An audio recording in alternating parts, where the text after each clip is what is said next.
A lot of people have a lot of different reasons for acting, and I'm curious, what's your reasoning? I think any actor who sits in front of you and says that fame isn't a part of it, I think they're lying. I went to New York after college, meeting with an agent, and like everything that could have gone wrong went wrong. I didn't even like the person I was when I was there. At one point, I just like look at myself in the mirror and I was like, yo, who is that? This week we have Miss Emily Matt. At some point, I just got to get over myself and do it. Emily is a personal trainer, powerlifter, dancer, and actor whose love for musical theater brought her out to Los Angeles. I'm scared to do it, but I'm going to figure out a way to make this work because I know that I can change. I know deep down that if I don't achieve or go after something that I've been searching for, I'm going to feel that in my soul till the day I die. So I create a situation for myself that I can go after what I want.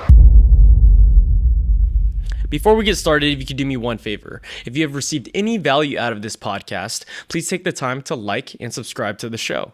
My goal is to keep growing this podcast and bring you the most creative and talented humans in the world. Taking the time to like, subscribe, and comment allows me just to do that. And this is Miss Emily Matt. Miss Emily Matt. Hello. Hello, miss. How are you? I'm doing great. How are you? We've been trying to plan this a long time, and we finally made it work. I know. Thank goodness. At finally. like 8:30 p.m. at night. 8:30 p.m. when both of us have to be up super early tomorrow. Super early. Yeah, I have to get up at 5 a.m.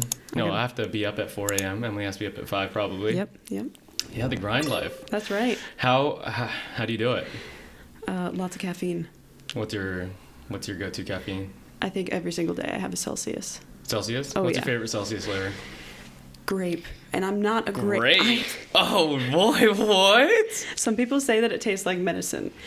I think that the apple tastes like medicine. The Apple grape, tastes like medicine. so good. Really? Yeah. Does it taste like grape soda? It kind of does, which is funny because I've never been a grape soda person. Never.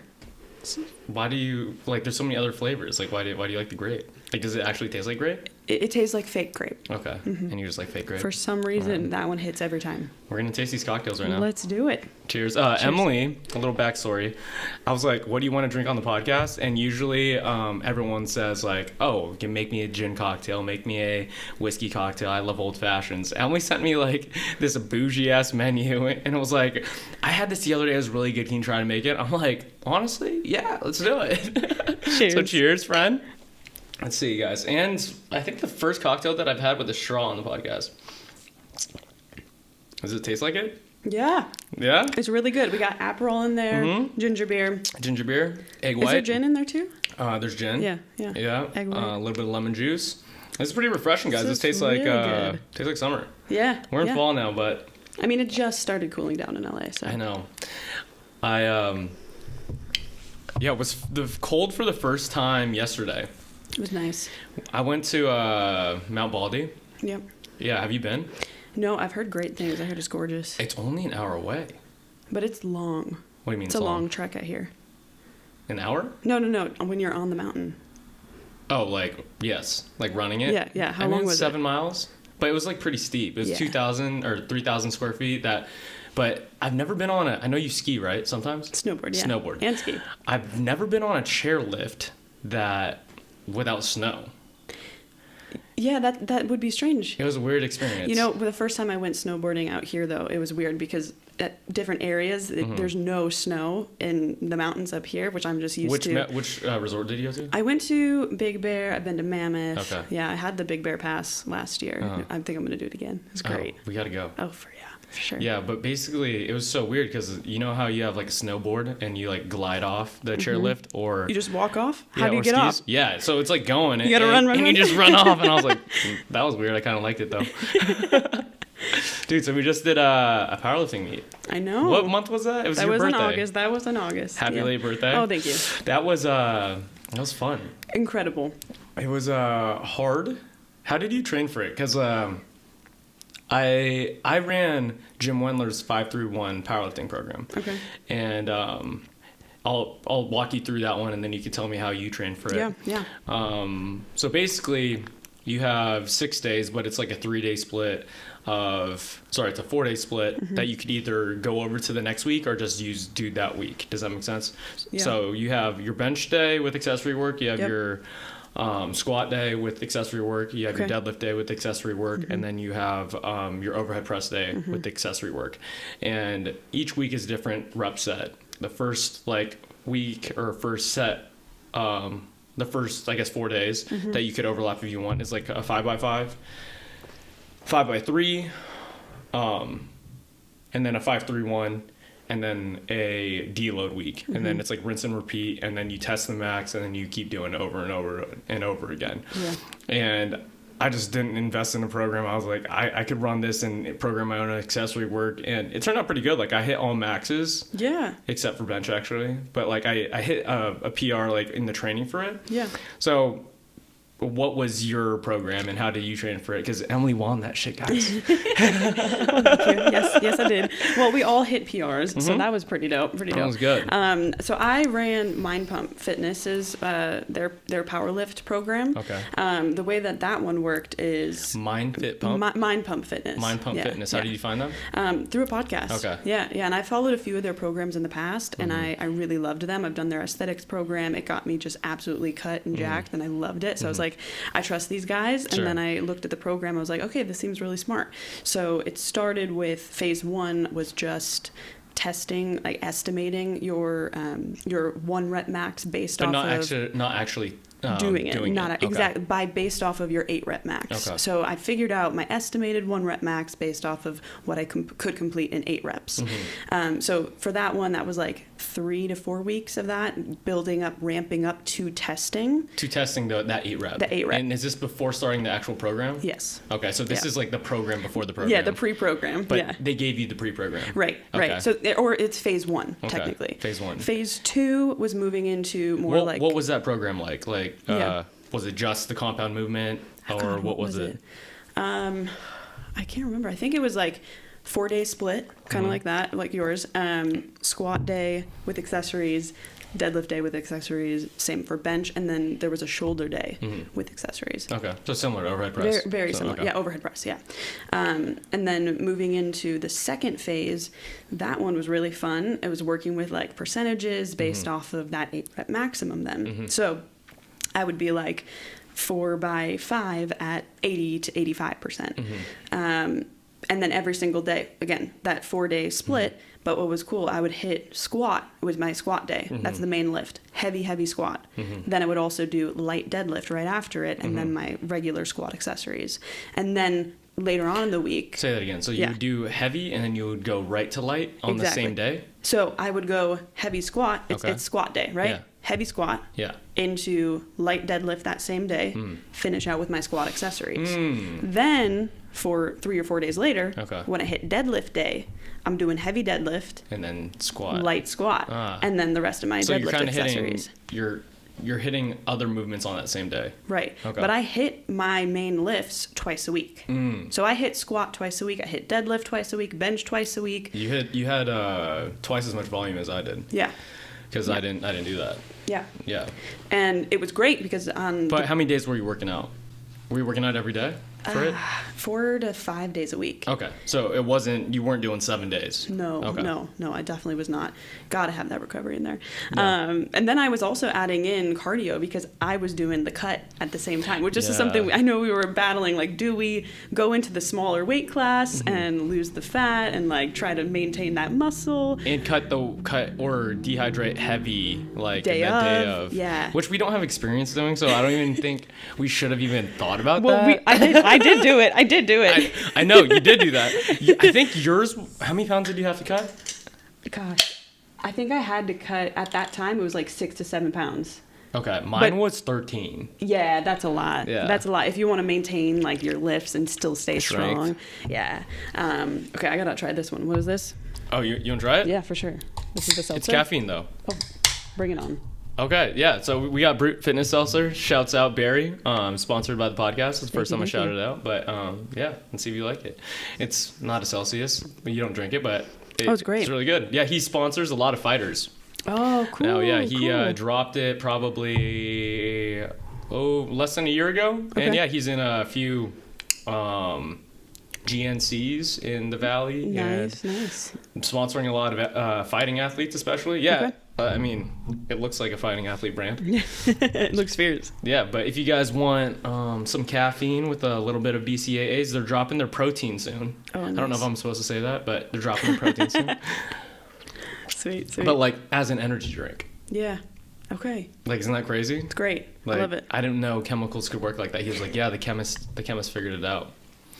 So you run this program and you just trust it, like you trust these guys and everything like that. What inspired you to, I guess, like want to do powerlifting meet? Because I guess from a female perspective, it's not as common as like guys. Yeah. You know, and like for me, like I've grown up learning bench, squat, deadlift, I guess, like when I was in my early lifting days at 19 years old in the gym with just like Those bros. were the standards, yeah. You know, Yeah. and then like you gotta learn the bench press and the deadlift and the squat. You know, I'm just like lift some heavy shit. Yeah, and that was like my introduction into fitness, and I kind of got away with that going to like F45 or like marathon training and stuff like that. And I was just like, oh, I'm gonna really regret it if I don't do a powerlifting meet, and I really wanted to do it, and so that's when I hit you up. Yeah. But like, why were you like so gung ho about it? Dude, I mean, the past year has been just a journey with strength training for me. Even like I've been doing it for many years now, but When did you start? What was your strength training journey, I guess? Like, Well, when did you start working out? So I started in college. I had a weight loss journey that I went on. So yeah, I was I always joke about, like, you know, everyone puts on the freshman 15. I feel like I put on the junior 25. Okay. So at one point I just like look at myself in the mirror and I was like, yo, who is that? I don't know who she is. I'm not liking what I'm seeing. Something's got to change. This is just like one random day. You were like, look yourself in the mirror and you felt that. Yeah, and I realized, like, at that point I had realized that I had an eating disorder. Like, I had a binge restrict disorder. So I was like, I got to figure this shit out because something's not working out there. Binge restrict, so you would make yourself throw up? No. I would, like, binge a lot of food because of stress. Okay. And then because of that guilt, I would not eat food for like a long day, time. 2 days, multiple days. I think the longest I went once was like almost like 4 or 5 days. And that's not a purposeful fast, no, right? No, that was not a purposeful fast. No. And it's also not serving any purpose when I'm dancing, I'm moving, I'm on my feet, or I'm working out on top of that. Where did the weight come from? It's just like Probably, well, also alcohol for sure. You were drinking a lot? For sure. Oh, yeah. Okay. Discovered weed for the first time. The munchies, man. The munchies get you. God. I thought it was always fake, and then like every time I got high, I just kept eating bullshit. Yeah, and I was like, dang, man. Yeah.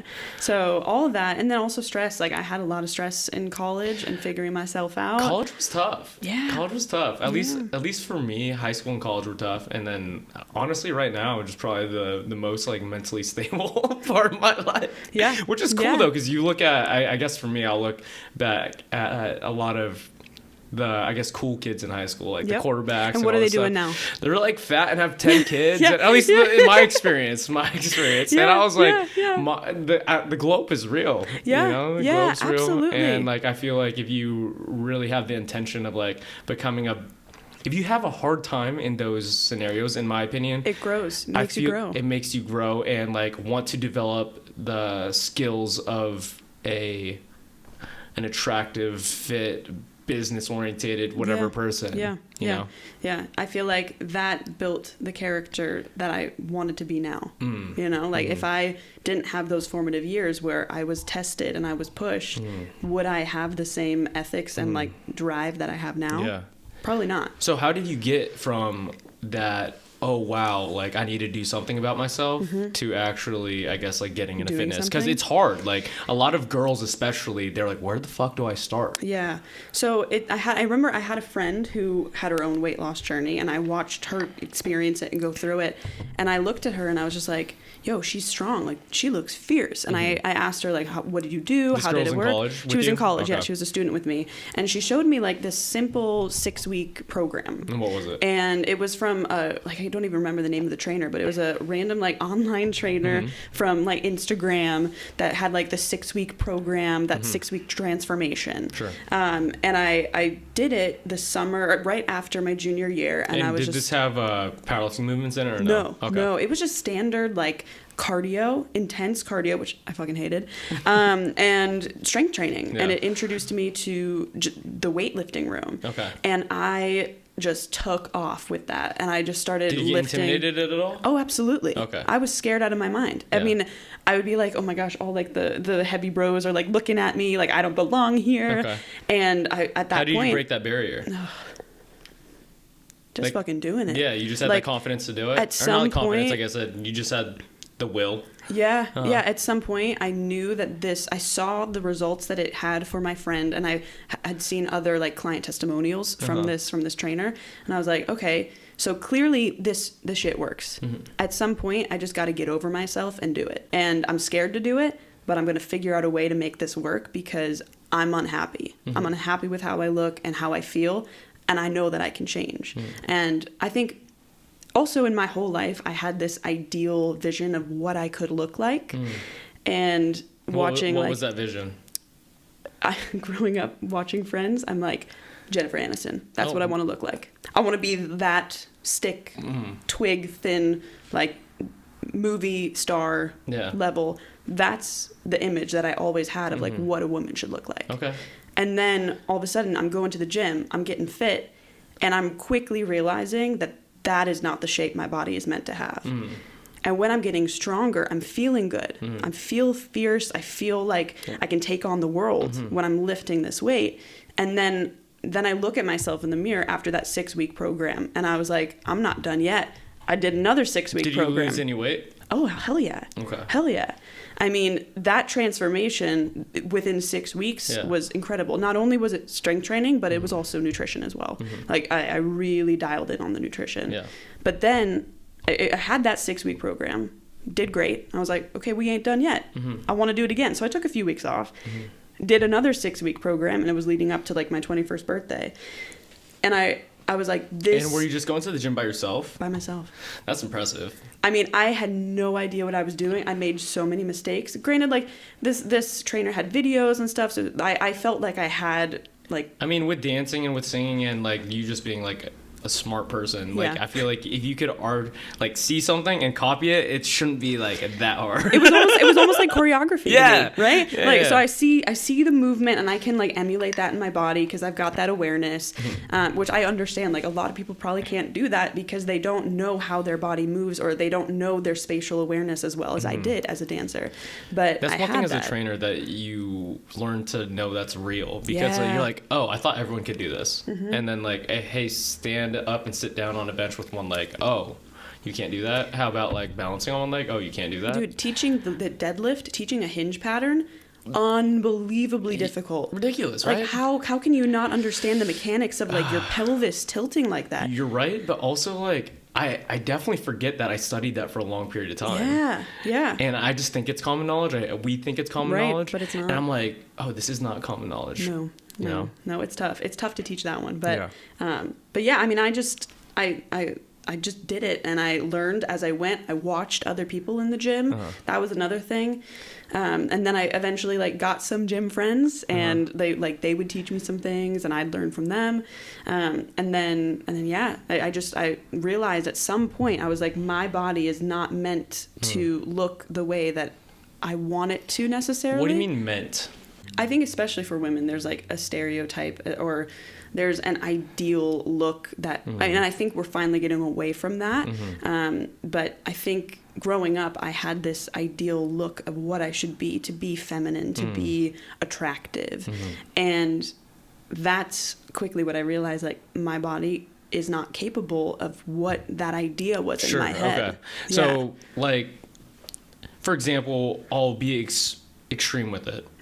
My body's not meant to be like a 6'10" like basketball player. Like there's no way how hard I try, like I'm not going to be that. Like I'm not going to be LeBron James. No matter how hard I try. No, you can't stretch yourself. From what you're saying, like your body will just never have the genetic capability to like be a super twig, and because there's a lot of girls who complain about how they can't gain weight. And they're just stuck in that like figure. Obviously you could do stuff to gain some weight, right? Like eat a lot of food, eat a lot of protein, gain some muscle. I saw a funny reel the other day that was like, is it worse to start overweight or underweight? What do you think?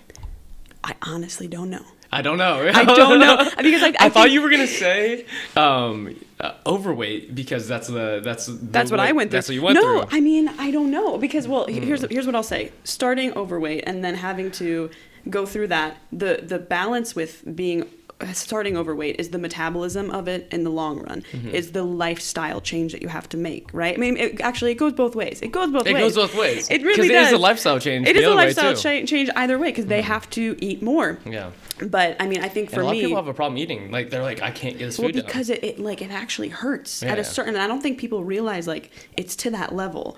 Like my boyfriend told me about that when he was first starting to like strength train and all that. Like it actually hurts you at a point to eat more food. Yeah. I cannot eat more white rice, more chicken breast that's dry, and broccoli. Like I just can't do it anymore. It's your bodybuilding diet, but for sure. But I mean, I don't know. I think each experience is super valid and super challenging in its own ways. I don't think you can compare. I don't think you can compare. I think a lot of people would just say it's the worst way because that's the way that they experience it and it was hard for them. Yeah.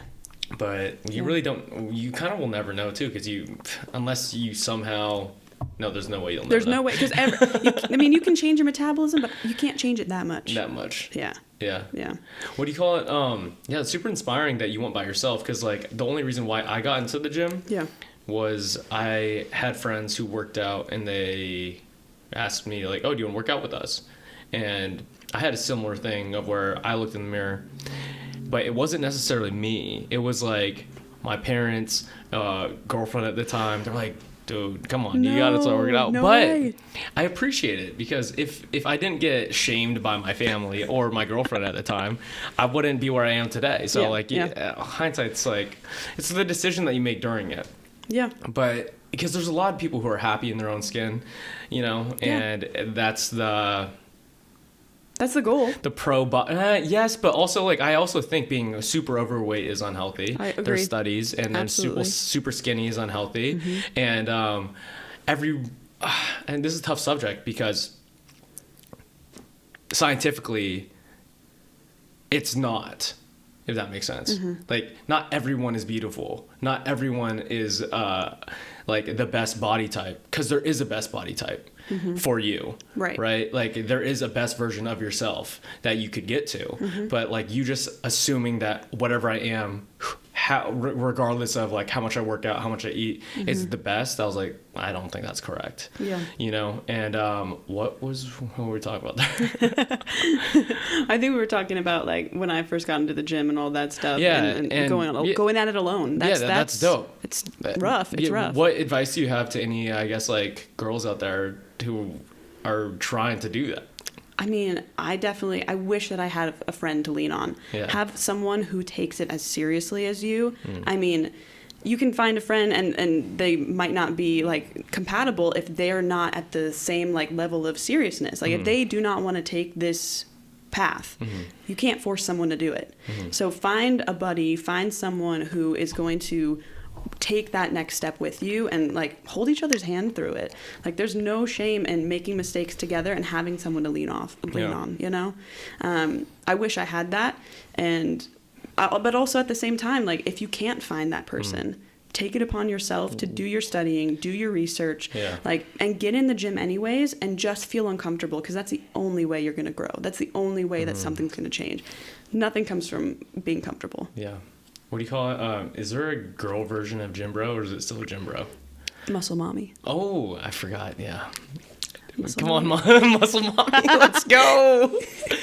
Yeah, I forgot that's a term. I've been seeing it all over Instagram. Oh yeah, it's all over. It's like Muscle Mommy. But there's the daddy part just doesn't go well. I think Muscle Mommy is like better than Gym Bro. It's more iconic, I think. Yeah. It's gonna have a stamp for a while, that's for sure. It's definitely stamped. And the thing is, like, what do you think of when you say that? Like, the vision that you have of a Muscle Mom versus a Gym Bro? I just think jacked, like, fierce ass woman. Yeah. I mean, and Gym Bro, I think is someone who like ego lifts. Yeah. There's not like when you think about Gym Bro, you're like he might not be that fit. Yeah, exactly. Yeah, exactly. I didn't want to say it, but yeah, maybe a dad bod, but like still might be able to bench 225. Oh yeah. Why is that the standard? I don't know for Gym Bro.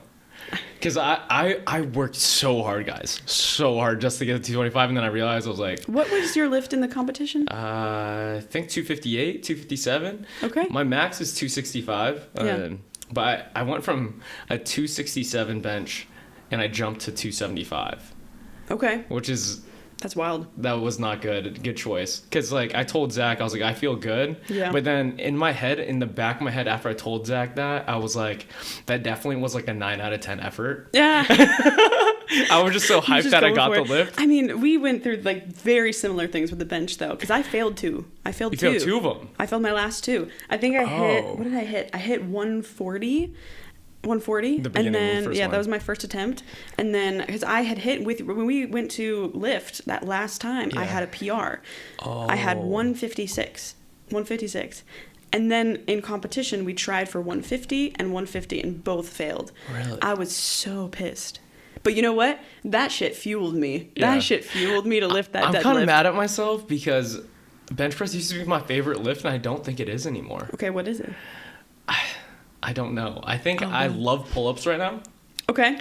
I love pull-ups. This was my next question, by the way, to ask you what your favorite movement is. But we'll get to that. Favorite, so like I love pull-ups right now. I love kettlebell shit right now. I'm obsessed with the flipping. You are obsessed with the flipping. I think that's it. Pull-ups, flipping. You got to teach me some of the helicopter one. I bought this guy's program. He's called The Crazy Trainer. I met him in Austin. Yep. He knows of Hunter too. Okay. And I just did Hunter Klein's workshop. He's freaking incredible. Yeah, shouts out the Kettlebell University and the Kettlebell Coach University. Yeah. Those are both those guys' programs, and they're both very elite at what they do. If Fabulous. you are a kettlebell coach, go check out Hunter's program. If you just want to do kettlebell flips and stuff, go hit up the Crazy Trainer.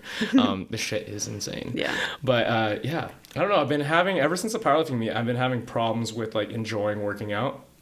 Really? Like, I just kind of get bored of it. Like, oh, today I'm going to hit bench press. Yeah. And I'm going to do tricep pull downs and skull crushers. Or, just like all those workouts. And I'm just like, I need to make it a little more fun. And so I've been like running in the mountains and like just doing kettlebell stuff and pull-ups. Yeah. Yeah. But what about you? I've been going aesthetics based right now. What's your favorite movement though? Oh, my favorite movement? I think it's deadlift. Deadlift? Why? I mean, I love to see that heavy weight on the bar. And then when that feeling when it comes off the floor, it's so very good. It's very rewarding. It's satisfying. Yeah, it's very satisfying as hell. Yeah. And it's like, it's honestly the most weight in any position that you're supposed to move. I mean, although I will say I'm a sucker for the hip thrust now. I used to hate it. I don't like hip thrusting. But now I can I think my heaviest was like 455 or something. Sheesh. And I was like, oh, this is more than deadlift. Okay. I think the most I've ever hip thrust is 225. Yeah. But I probably only hip thrusted probably less than 30 times in my life. Honestly, we're talking about weights, guys. Yeah. I don't know if Emily was laughing about that. This is a bro podcast now. No, I hated the hip thrust, dude. I mean, why did you hate it? Girls love it. They're like hip thrust machine. You know what? This is what I always say. I am like the one girl in LA. If I could be just the regular gym bro and just do arms the rest of my life, I would be a happy camper. You like arms? I fucking love arms. Shoulders. Shoulders are my favorite day. Yeah. Seeing the delts defined. Oh. Emily got some wild delts, guys. That's right. I'm trying to get Giannis delts. That's right. Giannis under Shouts out the Bucks. Yeah. Why are you obsessed with, I guess, the Bucks and the Packers? That's from Wisconsin. I get that, but like I don't know any other. We take our sports seriously. I don't know any other girl in my friendship circle so obsessed with sports, but like they're out there. Like I see them all the time. Yeah. But like we exist. It's just weird. It's not weird. It's thank you. It's intriguing because I'm just like, dang, I got one of these girls in my friend group. Like this is dope. You should have seen my outfit on Sunday when we lost to the Broncos. Should have seen it. I mean, head to toe Packer gear. What is the? I don't know why. Like, because I don't sports in terms of... I don't sports. Like, I love that sentence. I don't, like, root for teams. I don't have, like, a specific team. Yeah. Like, what do you get out of it? Oh, God. You know what? A lot of camaraderie. Okay. I feel connected to Wisconsin. Okay. Because of it. Like, that is my home state. That is my pride.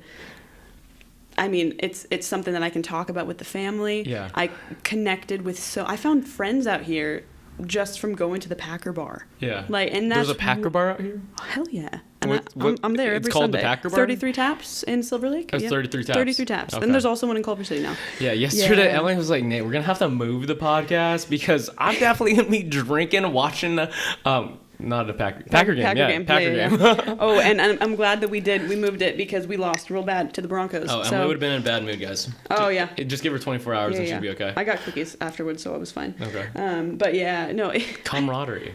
It's the community. It's the connection of people. It's surprising, I guess, coming from you too, because like you're so busy and you like working and doing all those things, but you'll prioritize like going to a game or spending your time and attention watching a football game. I think of all the sports, basketball. I think of all the sports, football is the one that I prioritize the most because it's such a short season. There's not as many games. Yeah, basketball's a long time. Basketball's tough to commit to because it's like there's just so many games throughout the week. Basketball is the most entertaining sport in my opinion, which I agree. like watching. I love watching it. Yeah. I loved playing it. Like, and I played so many sports growing up, but that's why I think I love football the most. Is it was the one I couldn't play.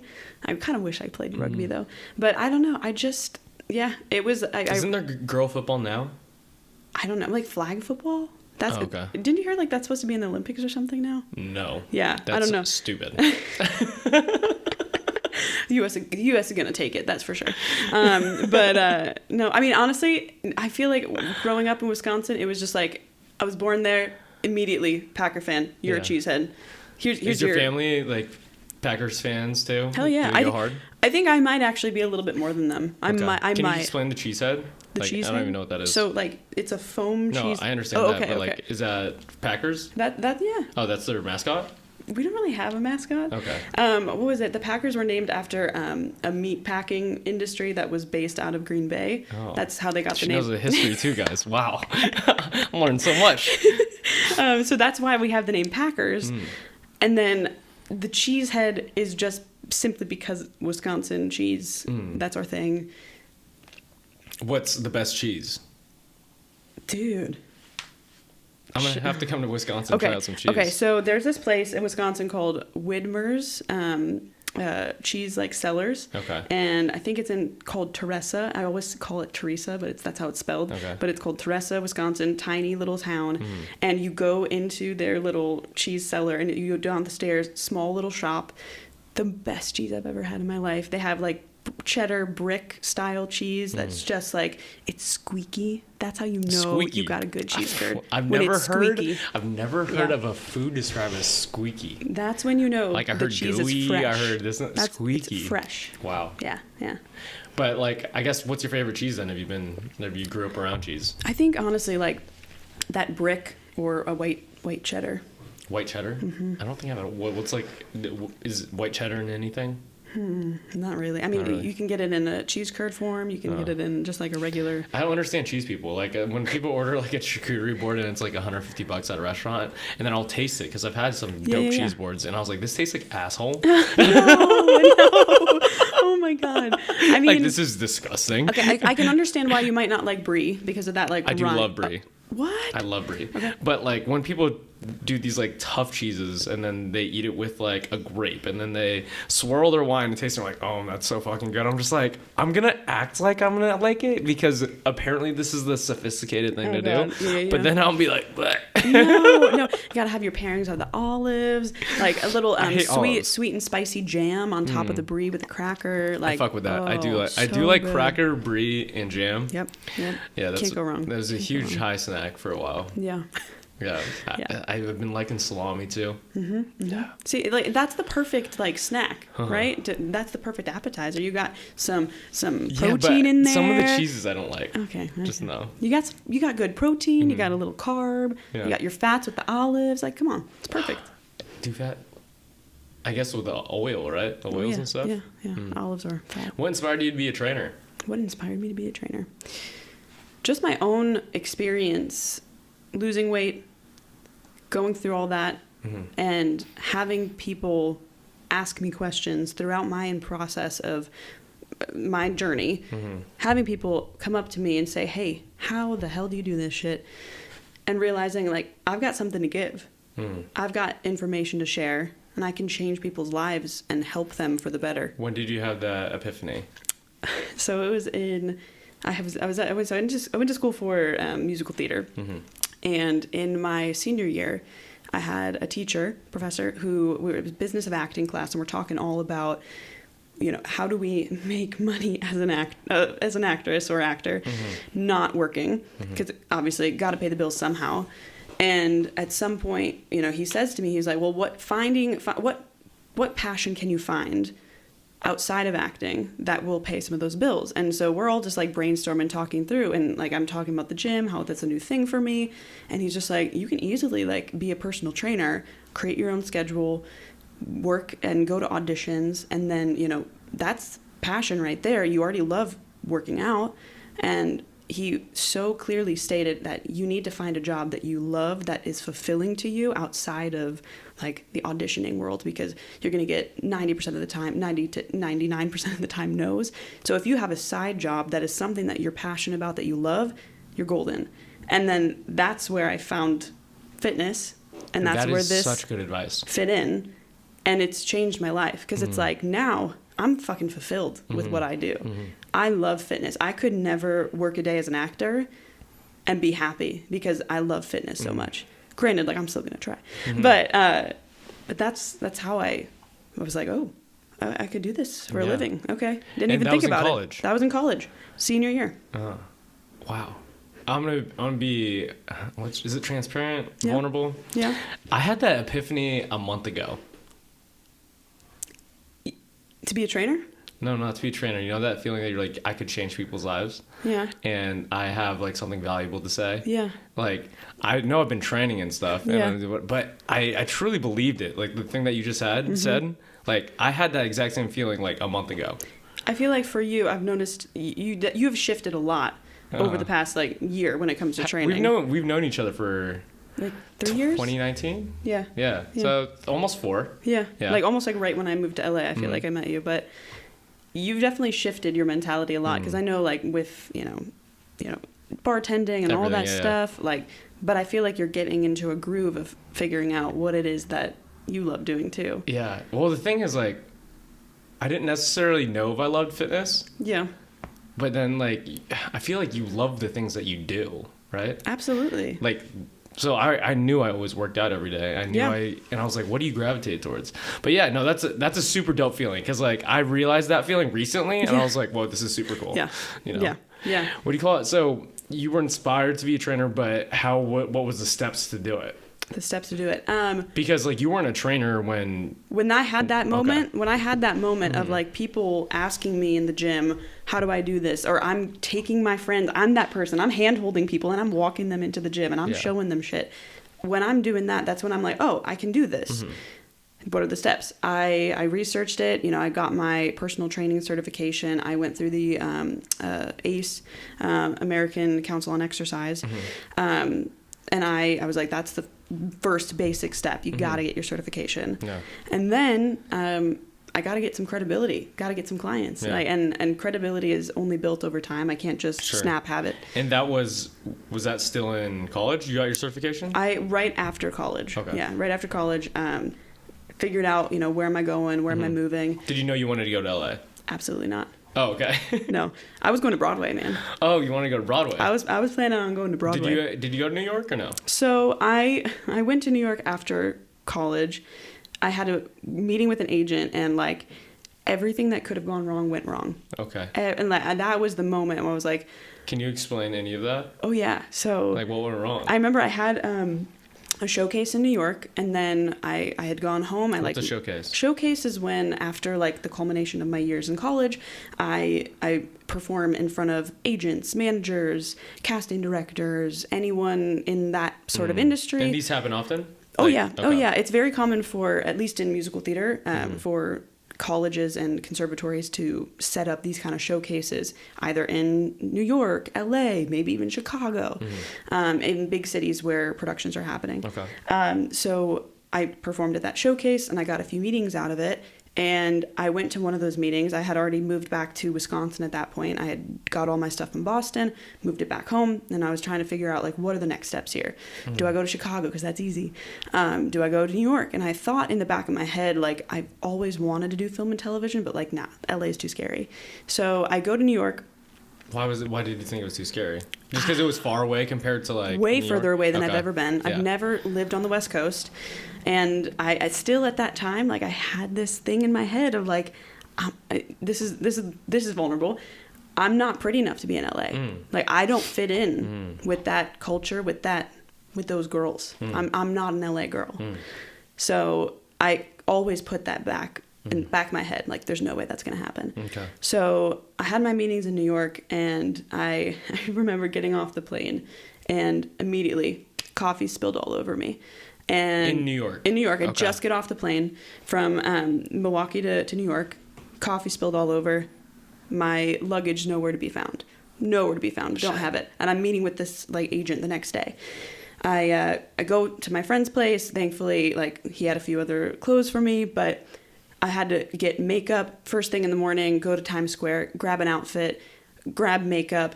It's raining, umbrella breaks, I got blisters on my shoes, run out of staples for my resume. Like, literally everything that could go wrong in the book. Did you ever get your, like, bags back or anything? Oh, I finally did. Yeah, the day I was leaving. Oh, okay. Thank you, Southwest. The day I was leaving, I got my bag. It was just like, I don't know, this moment So where... it didn't go well? Like, the auditions didn't go well? No, like... the meetings went fine. The meeting went fine, Okay. but it was just like... And the more I was just, like, taking it all in, sitting, like, in parks in New York and just, like, walking around. And I had a bunch of friends that I was meeting up with, and that was all great. But I'm just like, I don't know if I like it here. Like, this concrete, the people... Concrete jungle, baby. Freaking concrete jungle. I mean, it was gray, it was gloomy, and the people just seemed pissed off and unhappy. And, like, I can handle myself in a crowd of, like, I can move fast, I can walk fast, I love it. I'm already, like, very, like, go, so fast slow, pace. Guys.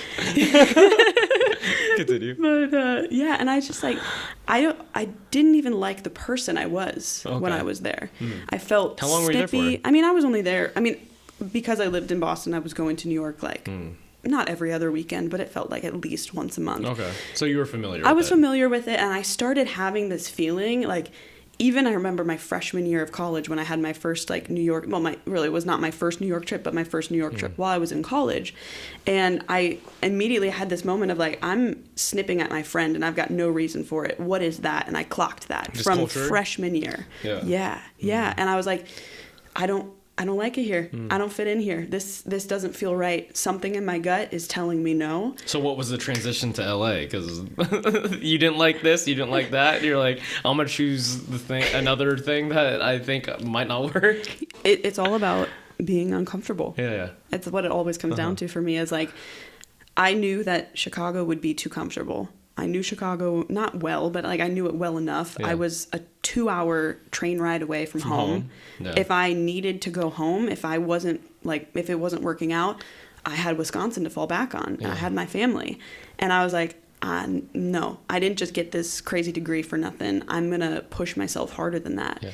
And so it upset some of my family that I did it, but... To move to LA? Yeah, absolutely. Oh, yeah, my mom was not happy. Really? Oh, no, yeah. I think part of it was, like, that she was going to miss me because it's the furthest away I've ever been. Sure. But I was like, this has to happen. If I'm going to grow and go into my potential, like, why go easy? Why take it easy? Yeah. So... Why did you say crazy degree? Like, what was school like?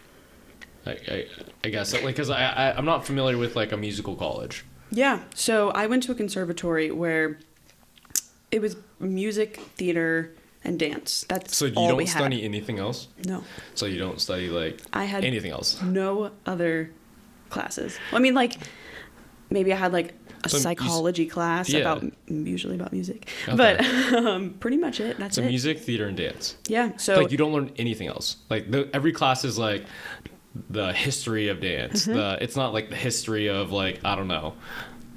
Pretty much. Yeah. That's the conservatory. Okay. I mean, I had some general education classes that I had to take, I had to fulfill. Most of those I would try to do in the summer. Like I took Spanish.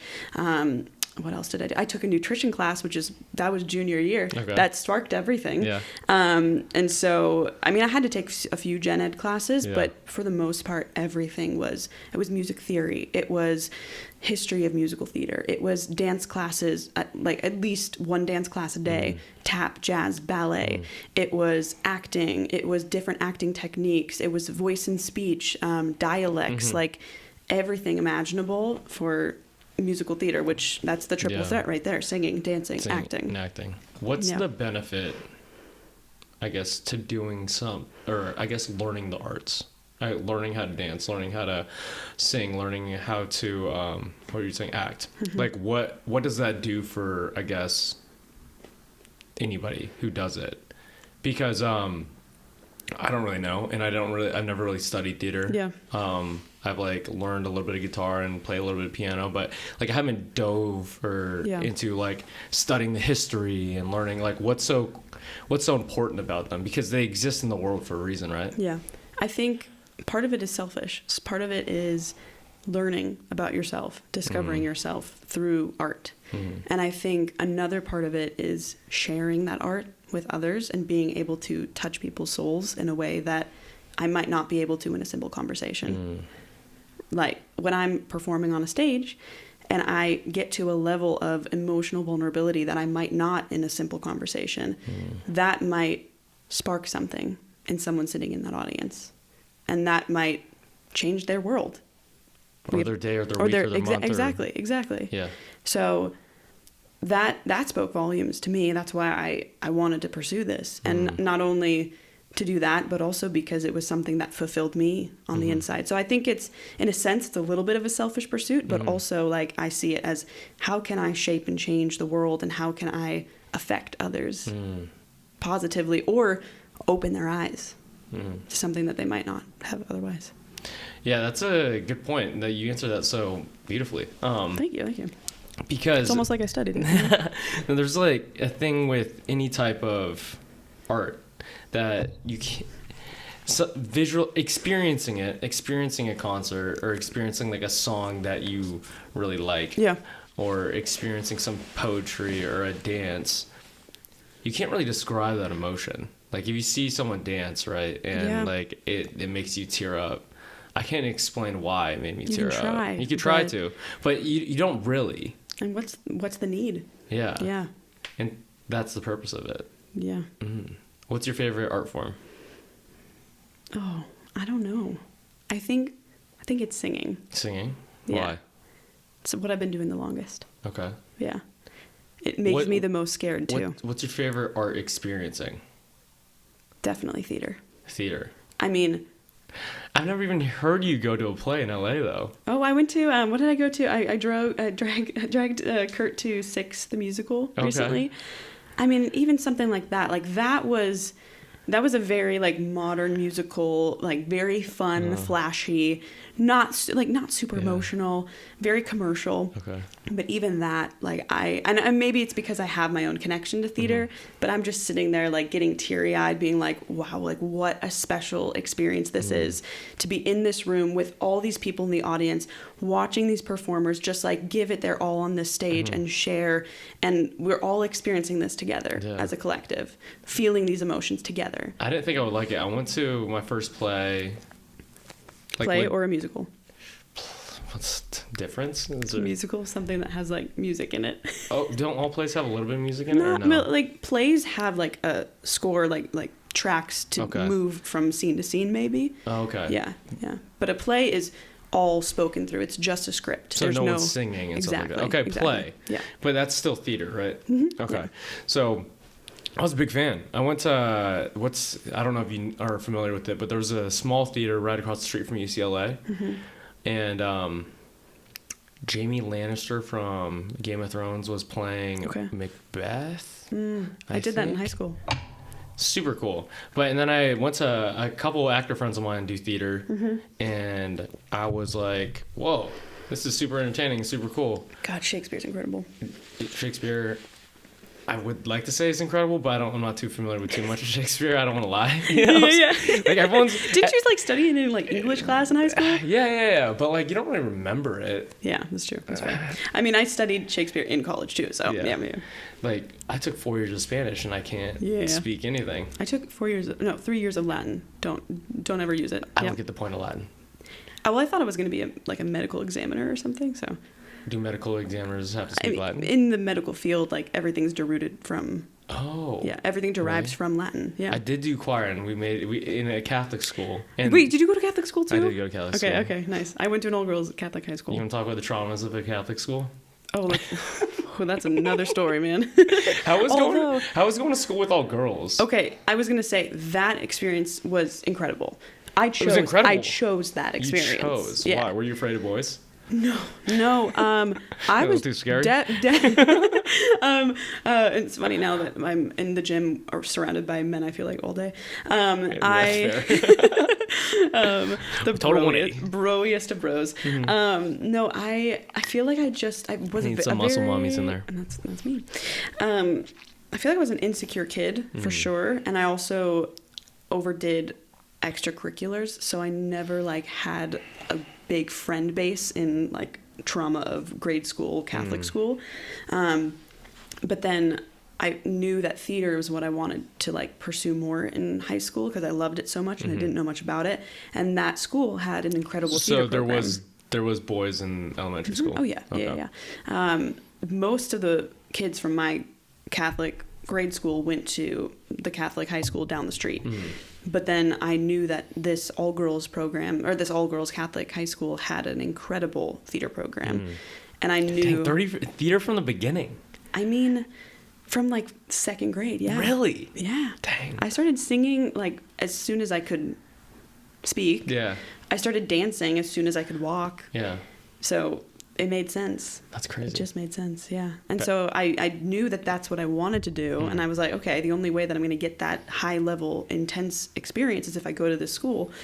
And also, it shaped me so much. Like, I grew... For the better? Fuck yeah. I grew a level of confidence at that school that I never would have. And people, like, yes, it was catty at times, but, like, every high school is. Every high school is. But that school, there was still like just like a respect, the level of respect that we had for each other, at least in my grade. Like there were definitely some bitchy girls at that school in different grades, but my class just was special. We felt like a unit. Yeah.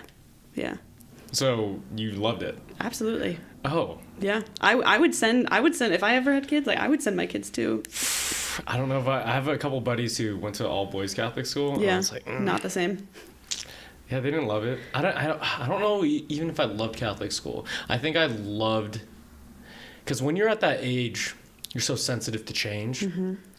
So like, you think at the time, I mean, you know at the time, objectively, this is all you know. So this is your world. These are the 4 friends you have, or this and that. And like my parents contemplated on like putting me in a public school, and I'd like cry and be like, no, like this and that, like this is my world type of deal. But like looking back at it, I mean, I definitely appreciate it. I had really good I guess like teachers and stuff, but I don't know if it was like the best decision. Grade school, I almost dropped out of that grade school and went to a public because it was like so disastrous. Like it was so toxic at my grade school. The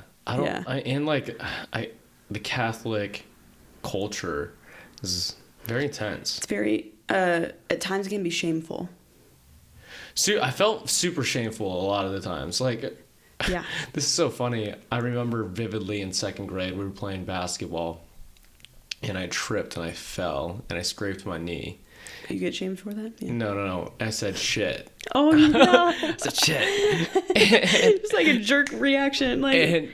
But like I didn't remember saying shit. Yeah. And I don't even know why that was in my vocabulary at the time, but I probably heard it from parents or something like that. Of course. For sure. Yeah. And like some kid told on me, and like. A little bit. I got sent to the principal's office because I said shit, and then I was like, wow, like this is where we're at right now. This is ridiculous. Yeah. I also found out that my were you confirmed? I didn't. You didn't confirm. Not true Catholic. I'm kidding. You're right. You're absolutely right.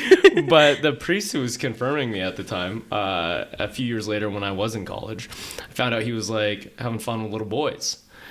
Like, and I was like, oh, like this dude who I looked up so highly of, you know? Oh, yeah. And I was like, this is my role model type deal. It made me reevaluate just like, what is true? Right. Like, why do I value things? Like, why do I believe in the things that I believe? Like, let's rewire everything. Let's restudy it. Let's ask other people besides like the people you grew up with. You know, that's a big thing that LA taught me because there's everyone from all, like right now, I'm learning about fucking cheese, you know? Like, and theater. What's a play versus a musical? Yep. You know? Yeah. No, I hear you there. I mean, it was definitely a wild experience. I think I came away with lots of thoughts about the Catholic Church and like what could be. And that's something that I'm still discovering to this day. Yeah. I'm never done discovering that side. Yeah. I think, it would be different if like my parents like really ingrained like, let's go to church every Sunday. But it wasn't that. Mine did. Oh, yours did. Yeah, my grandparents still do that. But I don't know.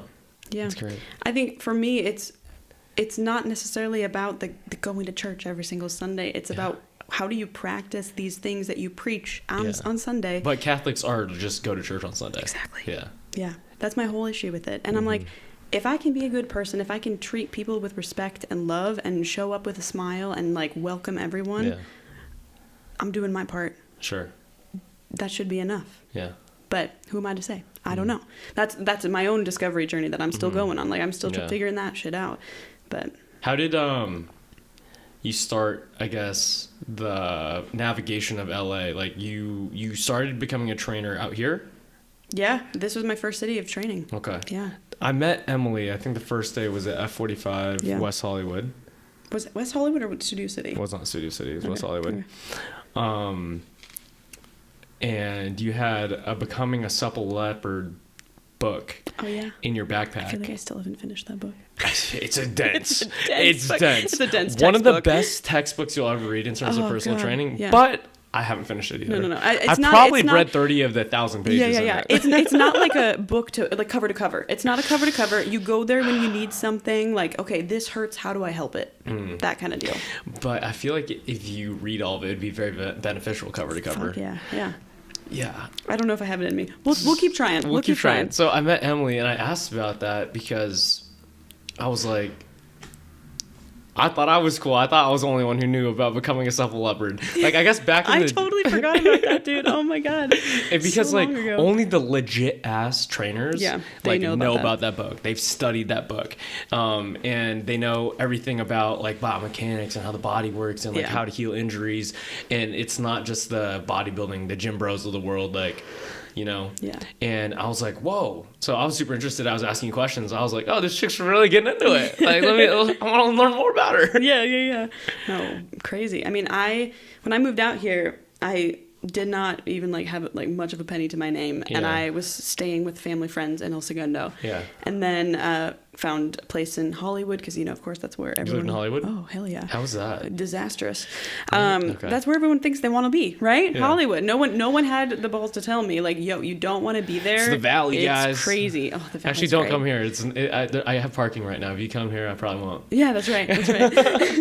No, and then I was working at Trader Joe's. Like I started at Trader Joe's in Boston, worked there in Wisconsin, all over. Like that was my side job. Good company, I heard. Great company, great to be there.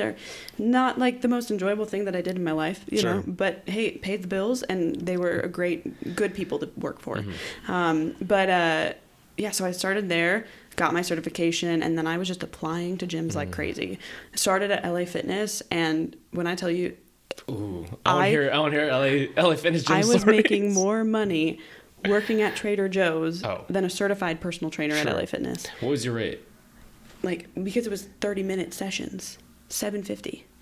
$7.50? $7.50 for a 30-minute session. You're lying. No. I thought mine was bad. Where'd you start? I started at UCLA. I went through like a UCLA personal training program. It was like an elective. But that's dope to do that in college. it's super cool. That's where I got my reps in. Yeah. So like we had workers comp people that they gave for free personal training sessions to. Oh. So I would do like probably 20 or 30 clients a week. Yeah.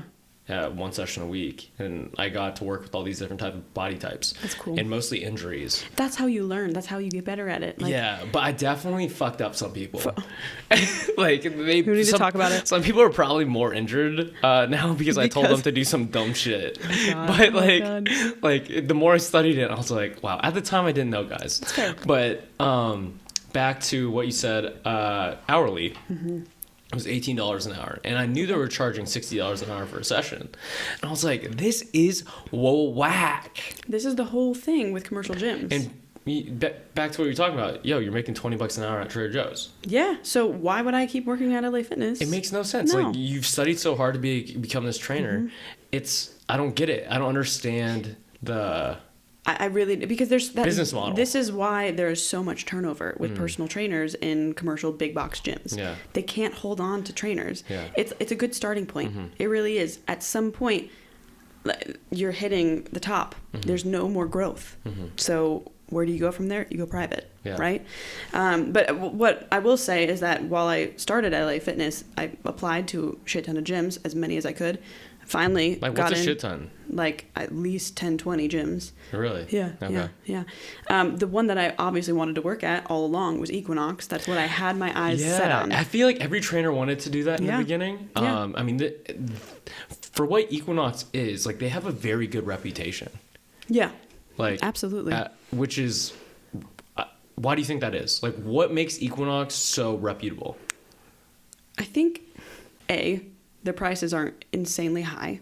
Are not? No, they are insanely high. So it demands like a level of respect because they're so elite. Mm-hmm. And they're elite at this point just because of the price. Because of their price, because of what they provide. The gym itself is high end. Mm-hmm. It's exceptionally clean. It's the cleanest gym I've ever worked at, guys. Ever. Or worked out in. Yeah. You did work there, didn't you? For a little bit. Yeah. It's for less than a second. month. Yeah. No, less than a month. Yeah. It's incredibly clean. Great equipment, great facilities, and high-end coaches, you know? Granted, like, there's a lot of new trainers who are at Equinox now, post-pandemic. Can I tell you about my Equinox experience? I would love to hear your Equinox experience. I'm not going to say which location, but... I think I already know. At this, I know you know, but did you ever have a practical? Mm-hmm. So where you train someone? Mm-hmm. So the head trainer at the gym that I was applying to was like an obese man. Like, he was probably 300 pounds, 5'5". Wow. Slightly exaggerating, but he's like 250. But like, he had some gnarly calves on him. I respected the calves, but like, he was like, run me through a workout. And I was like, okay. So we did like some mobility stuff, this and that. Yep. But he couldn't even like balance on one leg. Yeah. And I was like, this is your head trainer? Like. Yeah. Wild. Yeah. And so like, that really like messed me up. Like, do I want to work here type of deal? I remember when I had I almost said audition. When I had it technically was an audition. Yeah. When I had my interview, we had my practical, and they asked me to do a snatch, to demonstrate and cue a snatch. I would... no idea what it was. Yeah. I had no idea. What a snatch is, yeah. No idea. Also, that's a dick move saying snatch, because like, that is probably one of the most hardest... complicated movements to teach. To learn. Oh, and to learn. Yeah. Learn Let alone to teach it. Yeah. No, I mean, that was wild. I still got the job somehow. Yeah. They saw something in me, but yeah. So that's how I navigated LA. I eventually got to Equinox, which is where I still am. What was that feeling when you quit, I guess, like, your hourly job? Like, of strictly, because you make commissions off like personal training. It's a higher hourly. Yep. It's like you get to choose your schedule and stuff. But the strict, like, oh, I have to go in and stock shelves and it was so rewarding and like freeing, but at the same time terrifying, because with personal training came risk. And you're such a calculated risk person, though. Like, you know, you're set.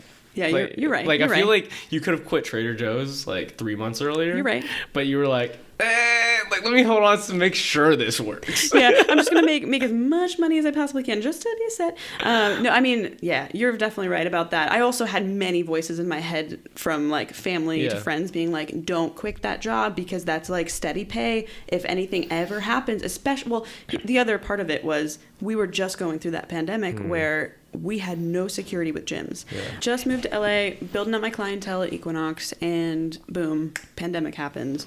We shut down. So at that point, thank God I didn't quit Trader Joe's. Yeah. I mean, I was working F45, baby. Well, then that's when F45 came about. And so, yeah, I mean, honestly, F45 brought me back to fitness in a sense because I really lost sight for a little while. I owe F45 so much, and this is the first time I'm publicly saying it. Really? Yeah. Well, I mean, I definitely would say it. Yeah, so the people that we met are my best friends. I mean, it's our group. It's our crew. It's our crew. Yeah. At the Studio City location. We also taught at WeHo all the time. And... Remember the client who like threatened me that one time? Oh, yeah. Can we talk about it? Can I talk about that experience? Let's do it.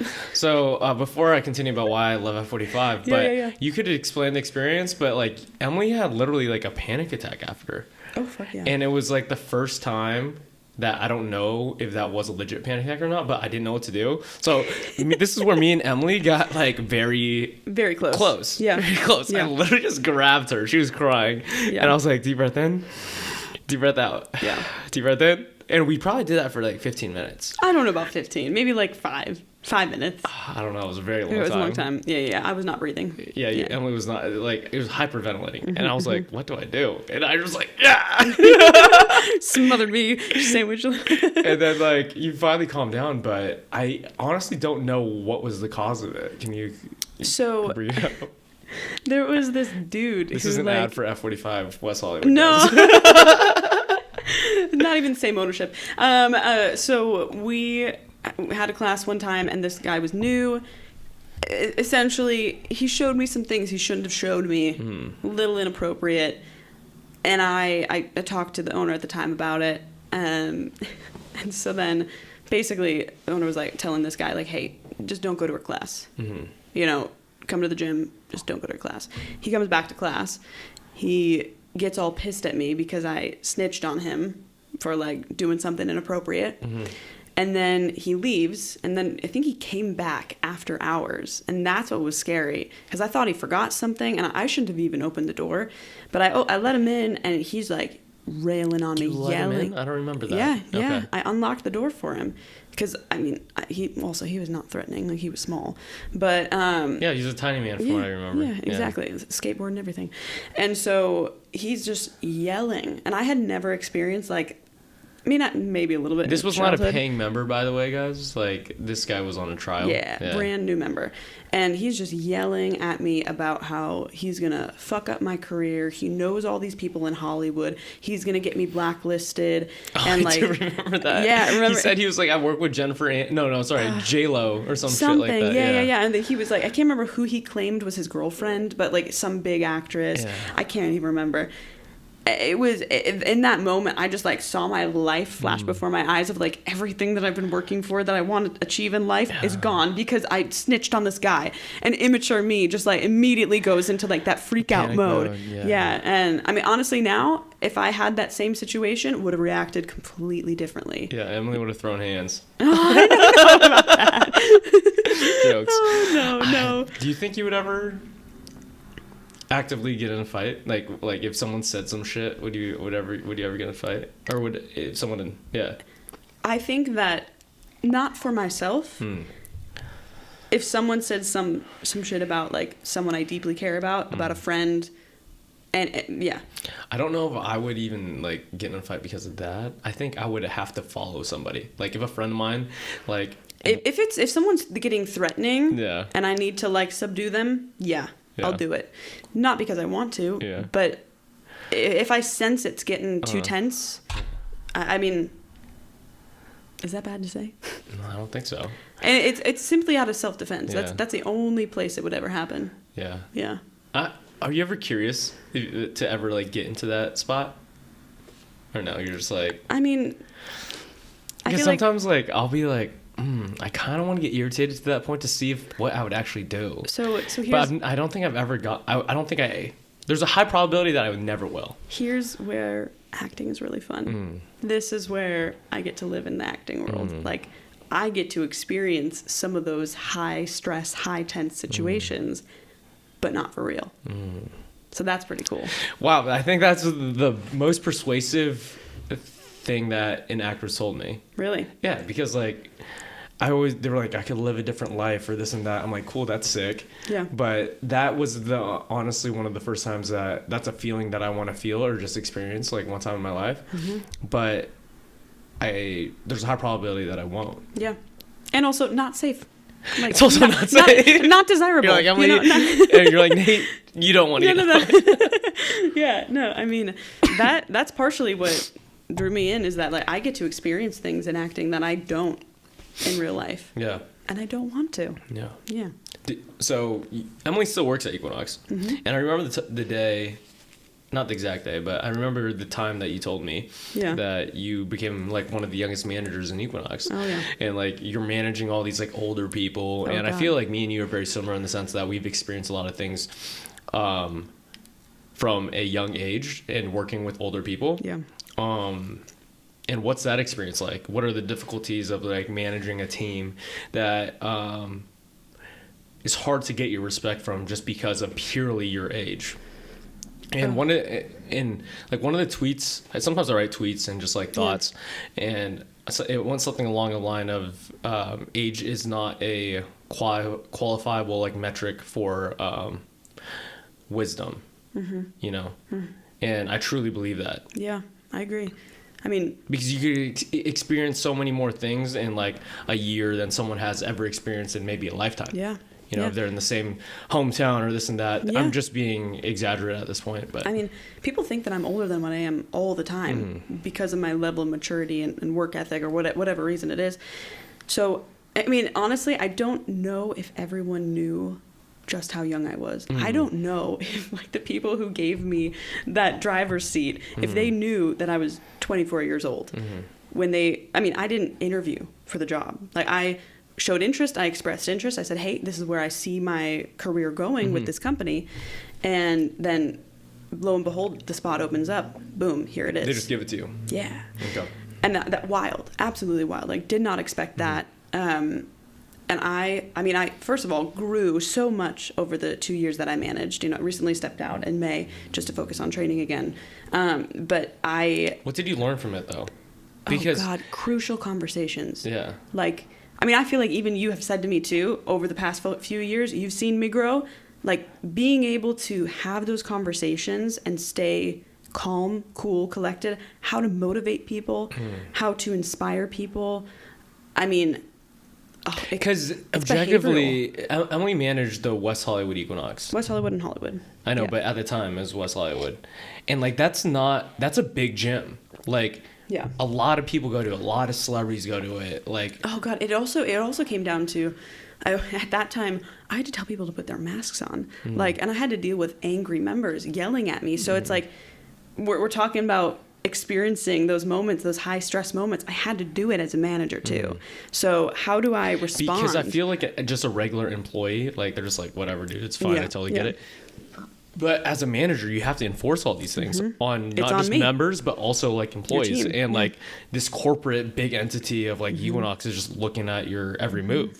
Absolutely. Which is terrifying at times. But at a certain point, I realized I was like, I can only do this my way. Like I can listen to the advice they're giving me and I can either run with it, I can try it. And most of the time I'm open to trying new things. I'm open to trying their way. But if I know that something's not going to work for my team, I'm not going to push it on them. And if I think like, you know, the logic just isn't there, again, I'm going to do what is best for my team. And simply also by doing that, by showing that I care about my team members, I care about my employees and I want them to succeed. I want to push them and help them grow.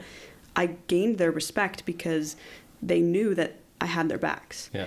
They knew that I wasn't just pushing, you know, corporate agendas on them. There was a reason behind what I had to push.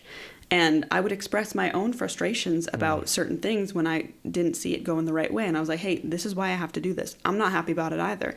And being honest with them about it, they respected that.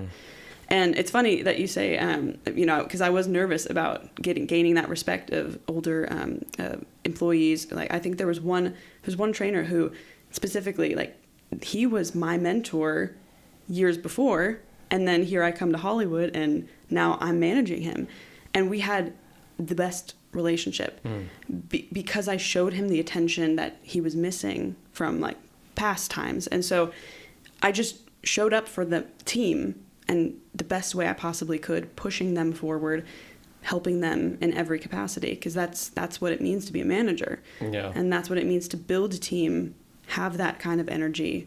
Because if you don't have it, then... What did you learn about leadership? Because I feel like a position like that, you have to learn how to... I guess obviously like any managing position, you could just manage people. You do a schedule like this. You say this is the protocols. This is what I have to do. But like to actually do it in an efficient, beneficial way to everyone enjoys their job and stuff like that. There's a lot of skill in building that environment. Like what are some skills that you developed in that job? I'm not going to claim that I'm perfect at it and that I'm all that skilled at it myself. But I definitely learned that every person kind of needs to be managed in a different way. Like, yes, I managed everyone the same. I treated everyone fairly and the same and in an equitable manner. But every person needed just a little bit of like change of how I, talk to them or how we respond. Like we each have our own individual relationships. I'm not going to talk to this trainer the same way that I vibe with this trainer.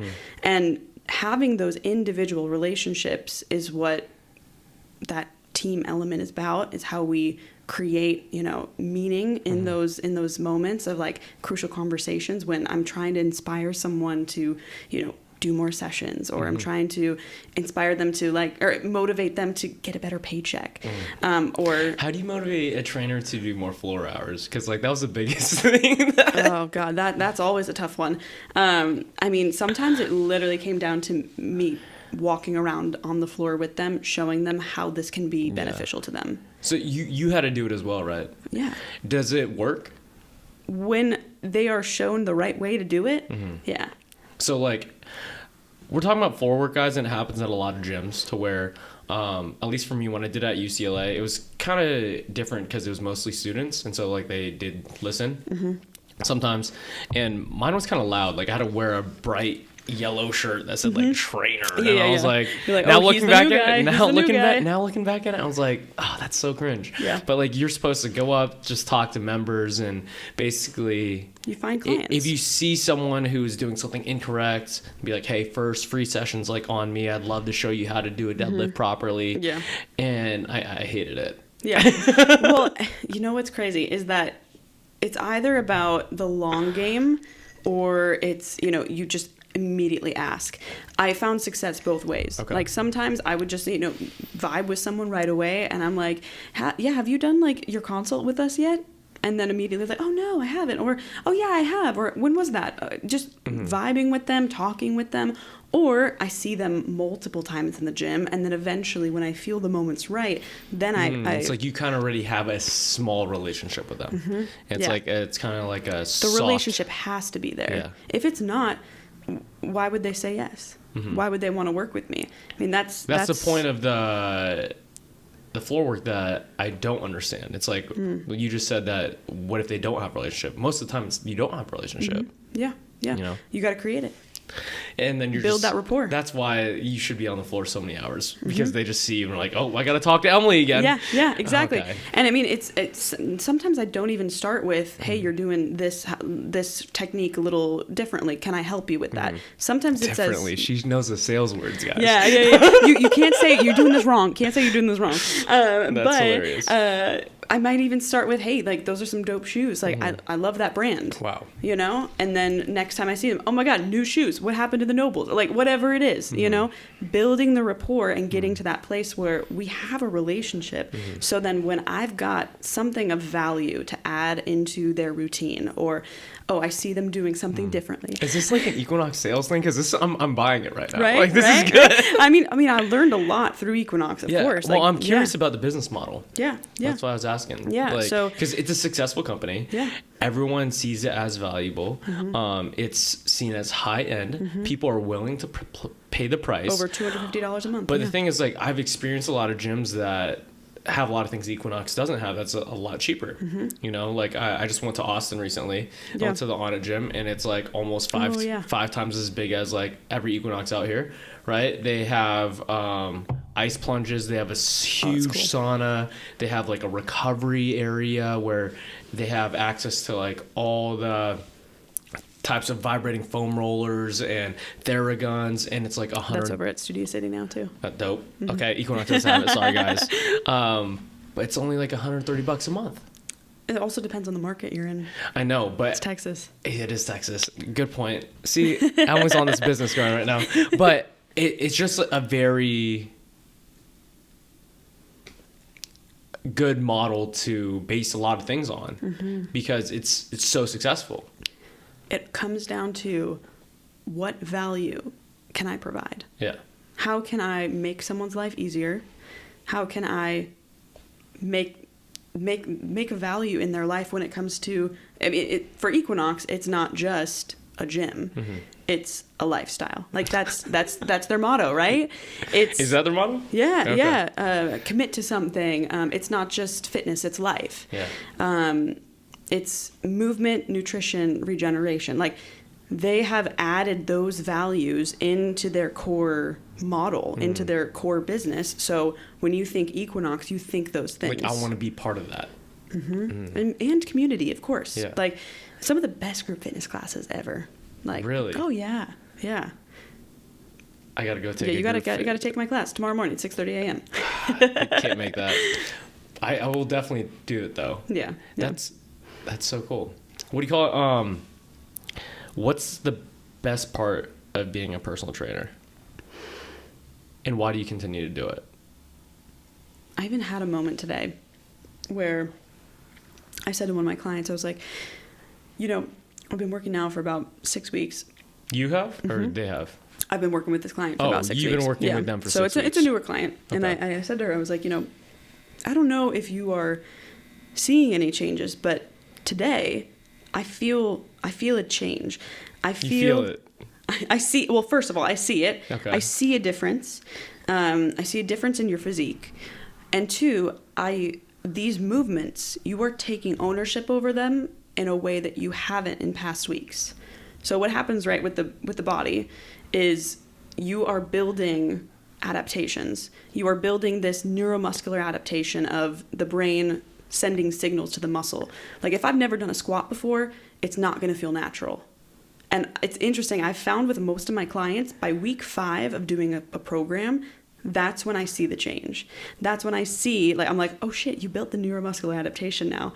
You've got the... I need Emily's script, guys. This is so good. You have built the brain to muscle connection, and I'm watching it happen before my eyes. And I'm just like, I've had it with multiple clients. Do you get most of your clients to rebuy? Yeah. Yeah. I don't lose clients, really. The affirmation that I just got right now from what you just said, I was like, whoa, like, what did I do? Like, it's dope. Yeah. So it's like watching them, and yes, of course, getting them to their goals, getting them to feel more confident and all that stuff. But for me, watching my clients change how they move, that's been a new thing for me within the past half a year. And I'm just like, what did watching you say? it happen. Neuromuscular adaptations. Okay, that's a very good way of saying like your body just adapted better to like this movement. Yeah. And I do in such a bro way because like I'm like, hey, you couldn't do that before, now you can. We're making progress. Well, and see, like, that's how I say that. I'm not saying to my clients, you just have a new neuromuscular adaptation, like, you know. Oh, you don't? No, not necessarily. Okay, no, I was like, no. wow, like the fact that they're like buying this and like there's like Emily's articulating it so properly. No. Well, like if someone's really, and I've definitely got those clients who really want to know the science behind things. Yeah. I'll tell those people, but for most folks, they don't give a shit. Okay. They're just like, I'll say to them like, yo, that's different than week 1. Okay. Like that looks stronger. How does it feel? Oh, cool. It feels better. Awesome. Yeah. Like I can tell. Okay. I can tell you're putting the work in. I was like, what? My clients are different. No. It's just Equinox because a lot of people don't care. No, they don't. Yeah, and why should they? They just kind of want the results. They want the results, but I've noticed by showing them their progress and acknowledging the change along the way, they're tapped in, they're bought in, because they feel that, but they don't really know what they're feeling, and they can't maybe put a name to it. But when I say to them, or because I'm very data driven, if I say to them, you did 15 pounds on this 4 weeks ago, and now you're doing... Do you track everything? Absolutely.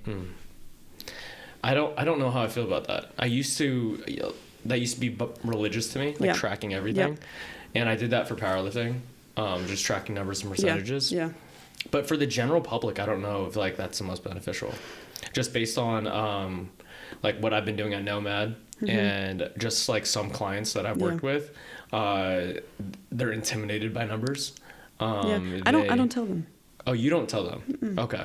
I just give them the weight. Okay, I understand that. It's for me. I understand that. It's not for them. But when I do tell them is when they have a great moment of strength, or when they have progress, and I say, you just did 10 reps on this, and in the past you were only able to do 6. And like, how does that make you feel? Yeah, that's a good feeling. Fuck yeah. Yeah.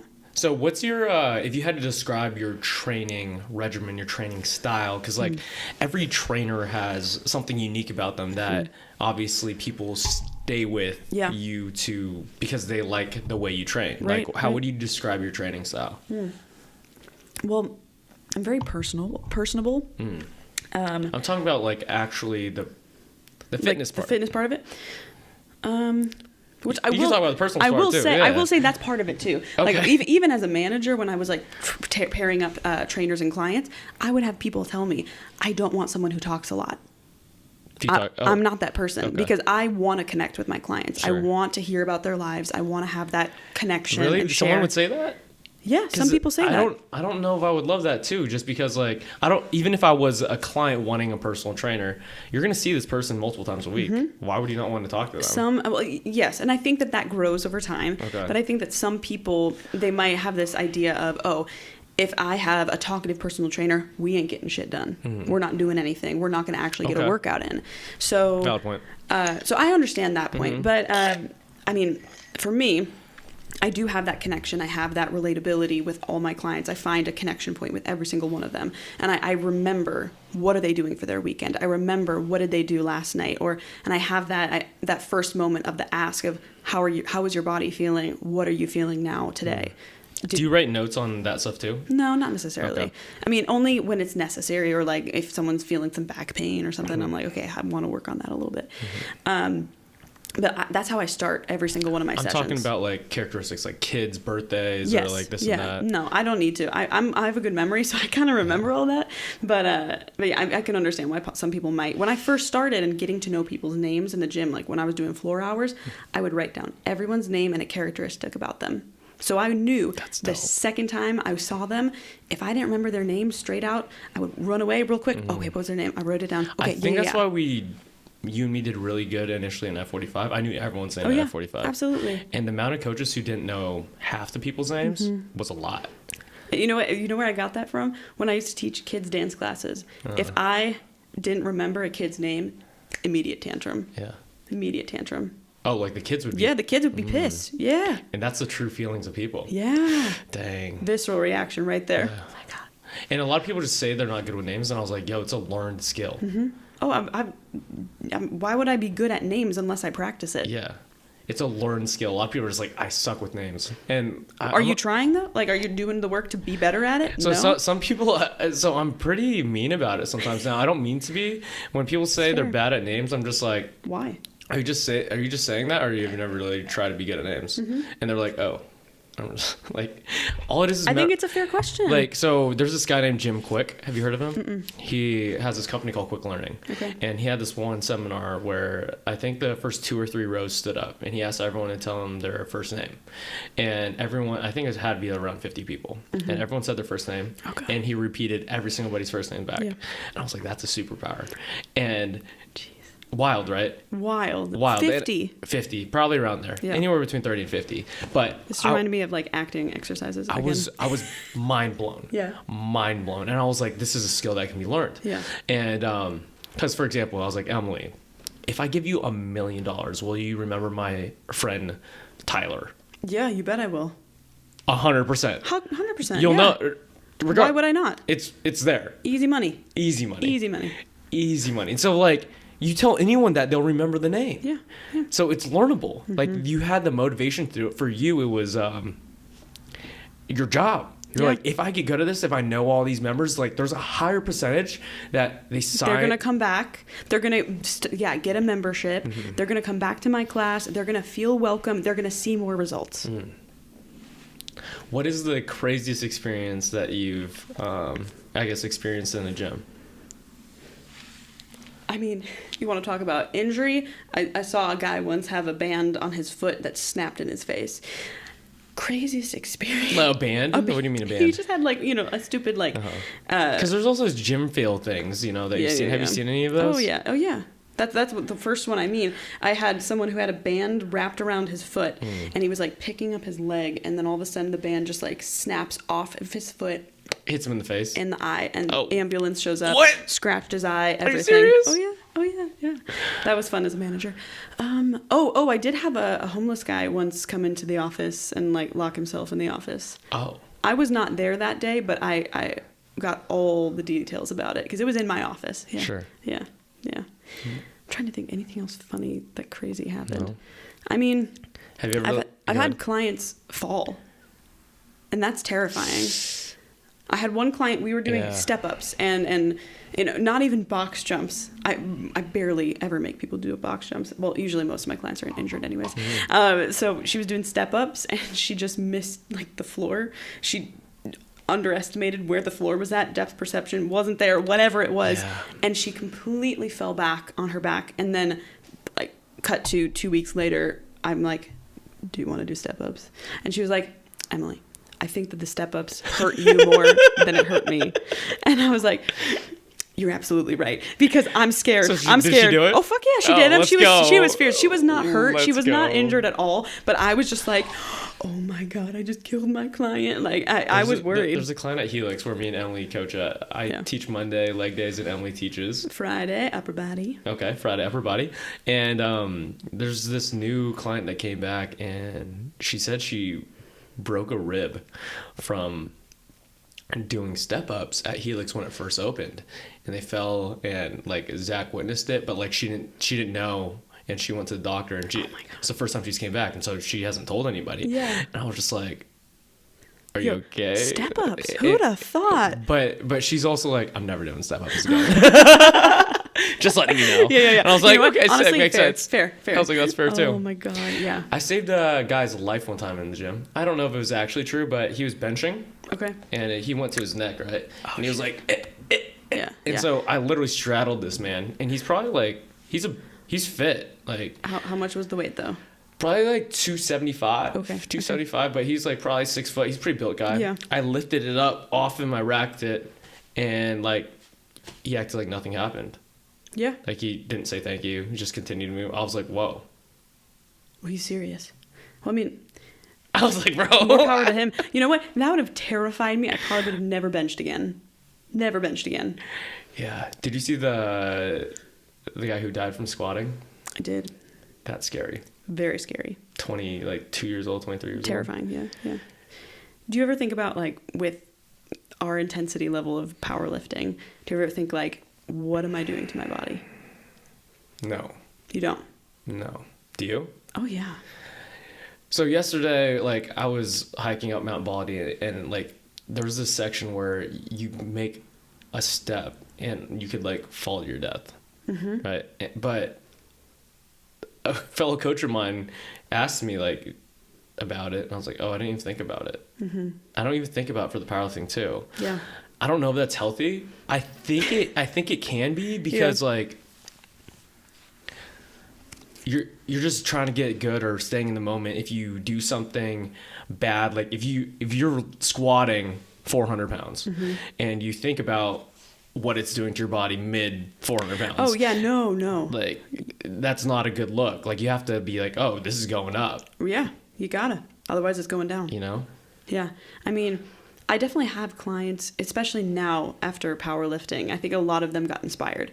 And so a lot of them, yes, a lot of them are really inspired and they want to lift heavy themselves. And especially like now's a good phase. Like with a lot of them, I did cuts for the summertime. You know, they want to feel really jacked, all that. Jacked. They want to be yoked. Yoked. That's a new one that I heard. And so now we're going into, you know, winter season, bulking season, right? And so a lot of them are like, okay, I'm in it. I want to lift heavy. I've got like someone using a weightlifting belt for the first time in his life. And even like a few of my clients, they'll do the deadlift. I had one guy do a heavy deadlift the other day. Next morning, he's like, oh no, like my back hurts. So I'm freaking out. What do I do? I'm like, okay, breathe, take it easy, foam roll, do some like stretches, you know, warm it up, do some cat-cows, see how you're feeling. And then next thing I know, he's at the gym and I'm like, yo, what's going on? How's your back feeling? He's like, oh yeah, it's fine. I was like, oh, that's good. Okay. You're just stressing out because you're overthinking that this thing is going to injure you.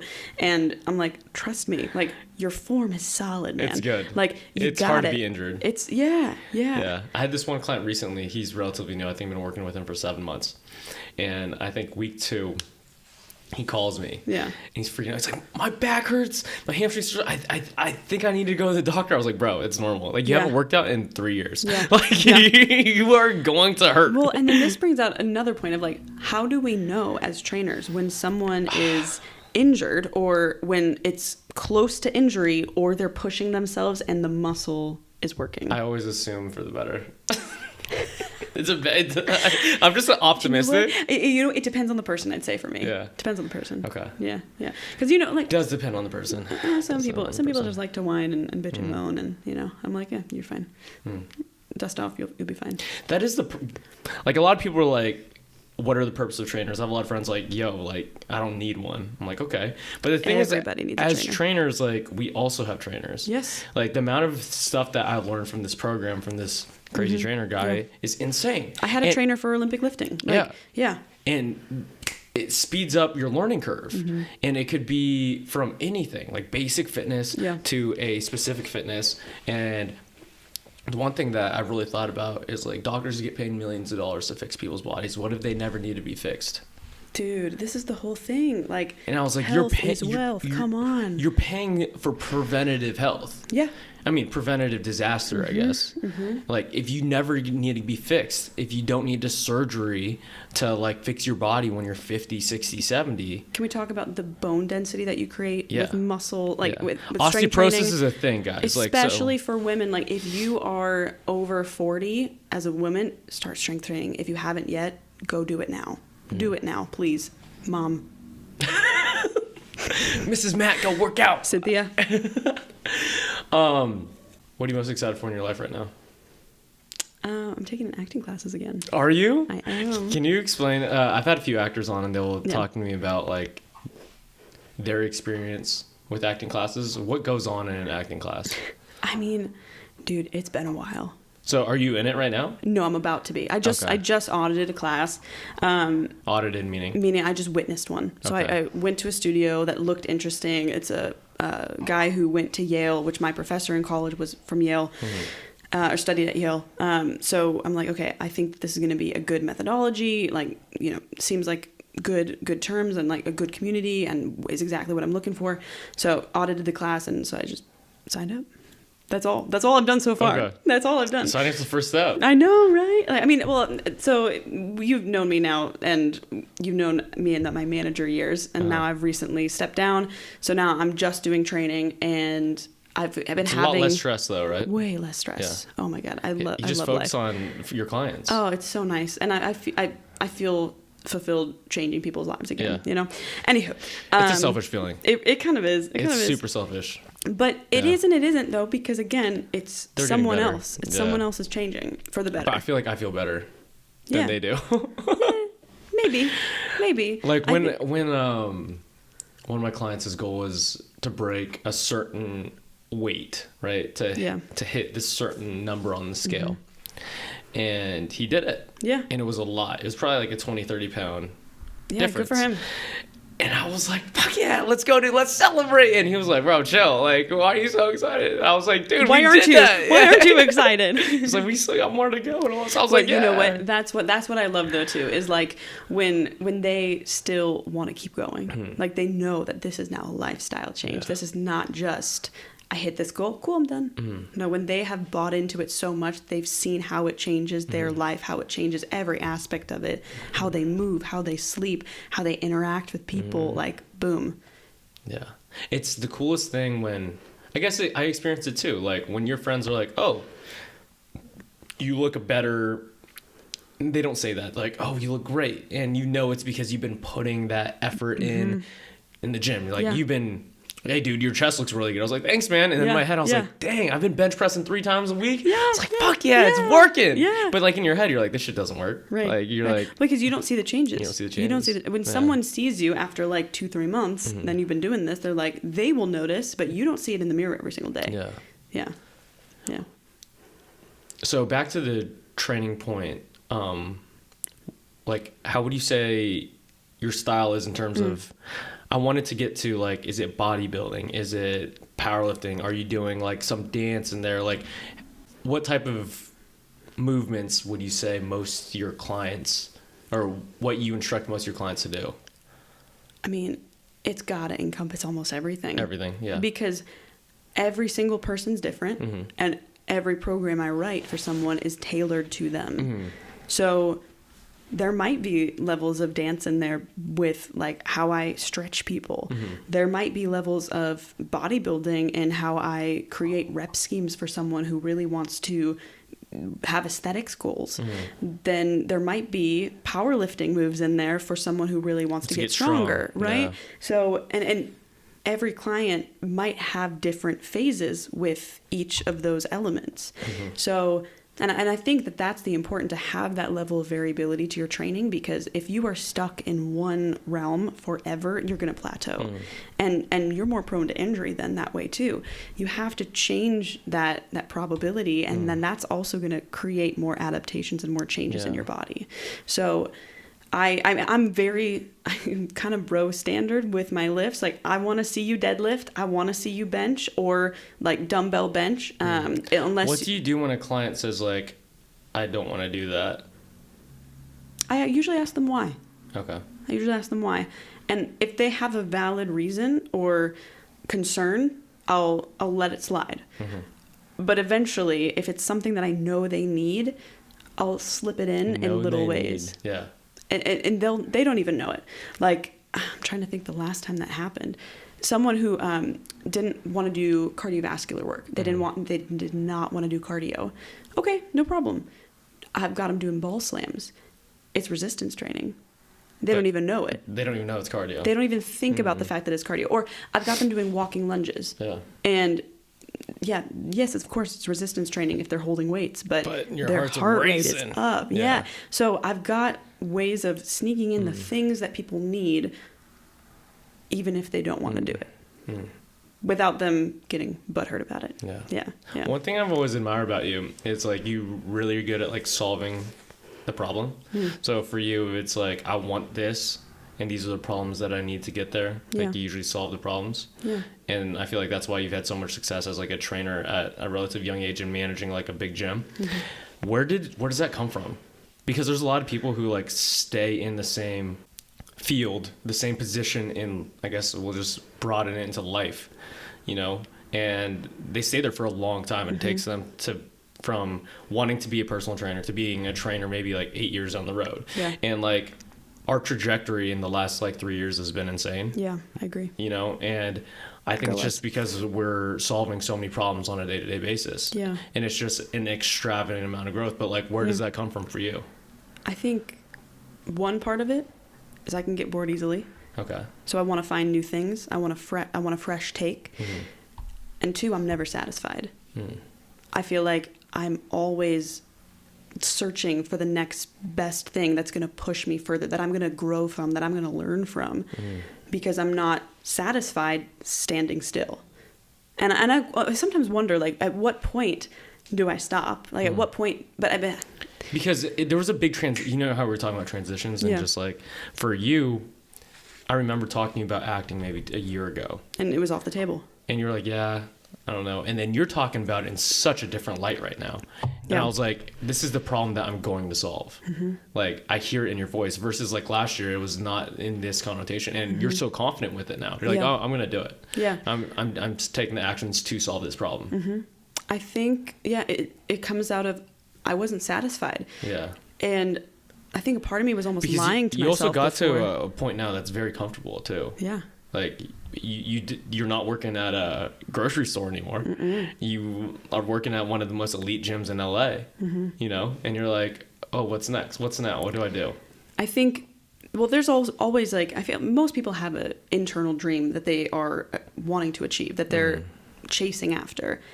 And I think for me, I personally lost sight of that dream, especially during the pandemic. I did whatever I had to do to survive. Like, you knew me when I was working 7+ days a week. And so I lost sight of a little bit. It was hard to get Emily out, guys. Like, we got her out probably collectively. Once a year? No, Once a year? Collectively less than 2 handfuls for sure. Yeah. It's definitely collectively 2 handfuls. Yeah. Less than 2 handfuls.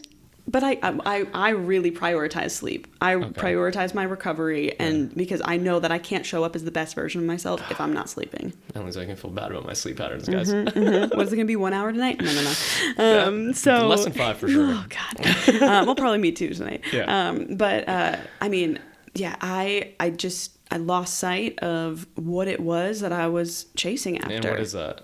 For me, it is this dream of acting and being in the performance industry and doing that side of creativity and creating. And that's what I missed. And I thought about it a lot of like, I've got all these buckets in my life, and what is missing right now? Like, there felt like something was a little empty. And as much as I loved my management job, as much as I love fitness, like, again, I've said it before, I'll say it again. I can do fitness the rest of my life, and I'm a happy person. I'm golden. I'm great. But I know deep down that if I don't achieve or go after something that I've been searching for, I'm going to miss out. I'm going to feel that in my soul till the day I die. So what do? How do I solve that problem? I create a situation for myself that I can go after what I want. I think I need to be more like that. Because I feel like, at least for me, there's a lot of times where it's just my intuition. I don't really think about it. Yeah. A little impulsive. Can be. Yeah. Like, for an example, I was just thinking about the personal training business. And I'm like, oh, I'm going to start an LLC. I don't know if it's the right move, right? Yeah. But I'm just going to do it. Yeah. And for you, like, putting yourself in situations for the most success, I feel like it's a really good strategy as well. Like, obviously, there's a lot of times where people, like, won't pull the trigger. And so that's the negative side of, like, not being impulsive. Like, if you make enough really good impulsive decisions, like, you might get lucky, or maybe you could say it's a good strategy. Yeah. But like, if you see the map to the goal, like, it's easier. It can be easier to fulfill. But that map is up, down, left, right. Like, it's got twists, it's got turns. It doesn't happen linearly. Like, you can't just get there easily. Yeah. And if I didn't just take that path to management, I wouldn't be here now. Like, I wouldn't have found the studio that I'm going to go to in a few weeks. Like, and I'm a firm believer in everything happens for a reason. And I do believe that in those 2 years of me managing, I grew as a person. I learned from my peers, and I grew as a trainer to sit in front of you, the trainer I am now, and the changed person that I am, that I want to achieve my goals again. And I came back full circle to why I moved to LA. Yeah. So only took 3 years. Yeah. You know, well, I mean, and a global pandemic. Yeah. What is so, why do you want to do that? Like, do you want to, is it because of fame, or is it because of actually doing the thing, like, for a living? Because I don't know, like, there's a lot of people have a lot of different reasons for acting, and I'm curious, acting, performing, being in front of, like, what's your reasoning? I think, your desire to do so. I think that fame definitely is, I think any actor who sits in front of you and says that fame isn't a part of it, they're lying. I think they're lying, because that's a little element of it. However, I'm also terrified of it. I've seen, like, from some even clients and stories of what fame can do to people and how it can ruin their day-to-day lives. That's a little terrifying to me, but I think any actor who sits in front of you and it's just like, no, it's not about the fame at all. There is some level of like, when you get to that status, you've found success.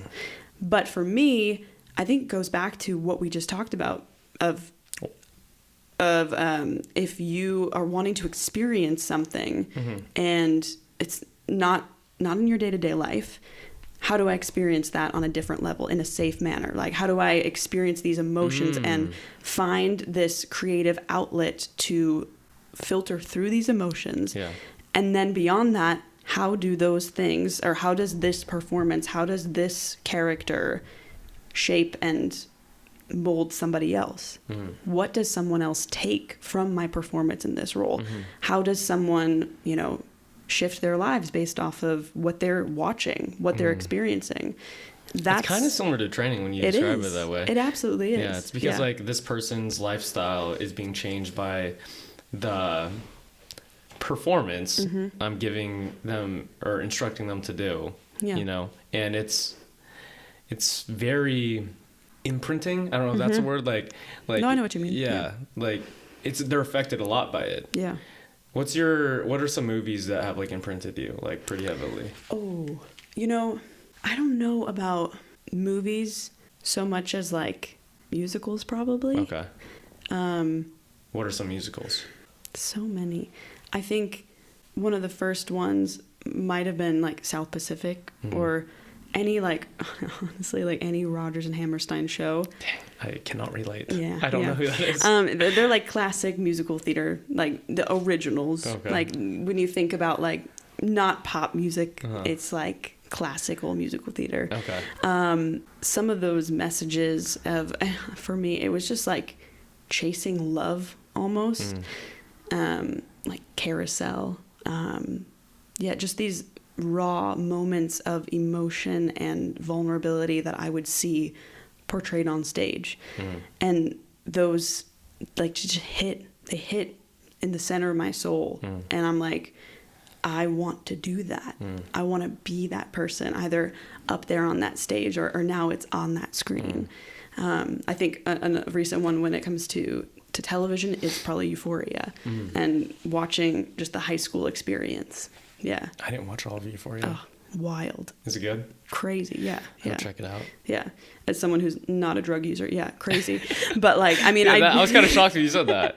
But I definitely relate to like some of their high school experiences, So yeah, I mean, that's what it comes down to for me is like, how can I imprint or how can I shape someone's life with this performance and just change their point of view or, just make them feel things that they might not have felt before. What's your definition of success? Because you were talking about how, like, if someone got fame, that's how you know that they got their success, or that's how they know how they got their success. I guess, like, for me, I really thought about that question a lot. And my definition has always been, like, doing what I want to do, when I want to do it, with the people I want to do it with. And I guess, what's yours? I think mine's pretty close to that, honestly. I think it comes down to my family. It comes down to the people I surround myself with and happiness in the work that I choose to do in my day-to-day life. There's no denying that I'm definitely a workaholic. So how can I make that workaholic aspect of myself enjoyable? And I think I'm already in ways finding that. Yeah. I don't think it's a bad thing. I don't either. I don't think it's a bad thing because if you work so hard, you have to love it. Yeah. I think, like, for me, when I pull like a 1 hour night, or I wouldn't do that if I didn't love what I was doing. If I was training like 8 clients in a day, right? Sure, money matters, but like I could do with not doing 8 hours. Like I'll be fine. Yeah. Like I could do like 4 and split it up. Yeah. But I love it, or like filming this podcast and editing it and putting it out every other week. Yeah. I was like, I love it. I don't think it's a bad thing. There's such a negative connotation to workaholic, though. Yeah, there is. Because I do think that there has to be a balance. I think that especially with finding time for the important people in your life, that has to exist. That's a huge part of, you know, when it comes to the definition of success for me. I want family. I want that kind of love, and I want to surround myself with good people. So if I'm surrounded by good people and I'm enjoying that time with them and I'm able to do so and I'm able to enjoy my work, that's success for me. Yeah. So what is too much for you then? In what sense? Like work? Yeah. Like what's working too much? I think when I'm not able to create the time that I want with the people I want. And I think there's always going to be ebb and flow. There's going to be a balance to it. Like there's sometimes when work takes precedence, sometimes when people take precedence. But having that balance in check and knowing when too much is too much. Yeah. And there are definitely times when I feel it, when I'm like tomorrow I got like almost a 12-hour day ahead of me. Yeah. But I love what I do. Yeah. So it goes by fast, and it's easy for me. And if you think about it, like you're sharing something that you love with people that you enjoy being around, relatively. Yeah, I don't know. Hopefully. I mean, I haven't had a client that I dislike in a very long time.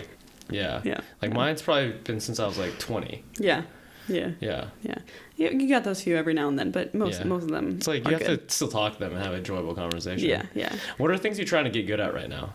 Because like I feel you're at least a few years ago, or maybe even just a year ago, like you're doing pole dancing, you're doing boxing, you're doing all these things. Like, what are you trying to get good at right now? Well, I definitely still pole dance, but that's more so like for my creative outlet, just for fun. It humbles me too, which I really appreciate. I mean, going back to acting. Yeah. I mean, I don't think that I'm good right now. I think I'm rusty. And yes, I have a degree in this, but again, I don't think that I'm ever done learning and growing in something. So that's it. That's the focus right now. Yeah. And also, I can't deny, like, being a better trainer.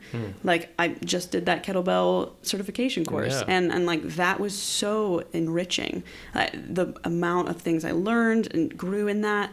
It tested us. Like, my body was so dead and sore afterwards. Shouts out, Hunter. Yeah. Thank you.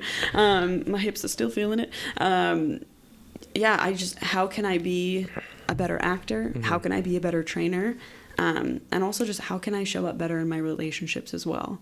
And I think that's been also a really, really big growth in the past 2 years. So how does someone, I feel like you got to this place where you got to focus on your dream and focus on all the things that you want to do. And it's a really dope place to be. And you've grown.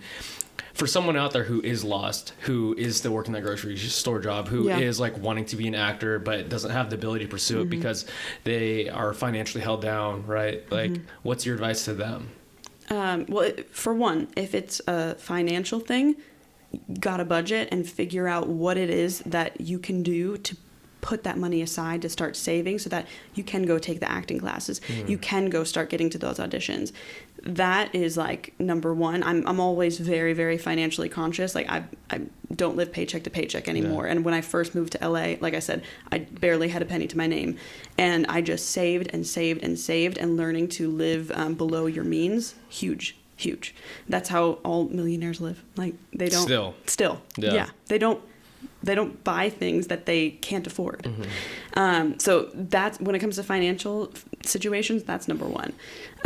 Number two, when it comes to like being passionate about what you're doing and all that, I think also talking to people that you trust that will give you good advice. Maybe that's your friends, but also maybe it's a therapist. Like I definitely owe my therapist a lot for helping me grow in my relationships, how I communicate with people, and figuring out what I want. Like 2 years ago, you probably knew this, I wouldn't have said that I'm wrong. That was words that wouldn't come out of my mouth.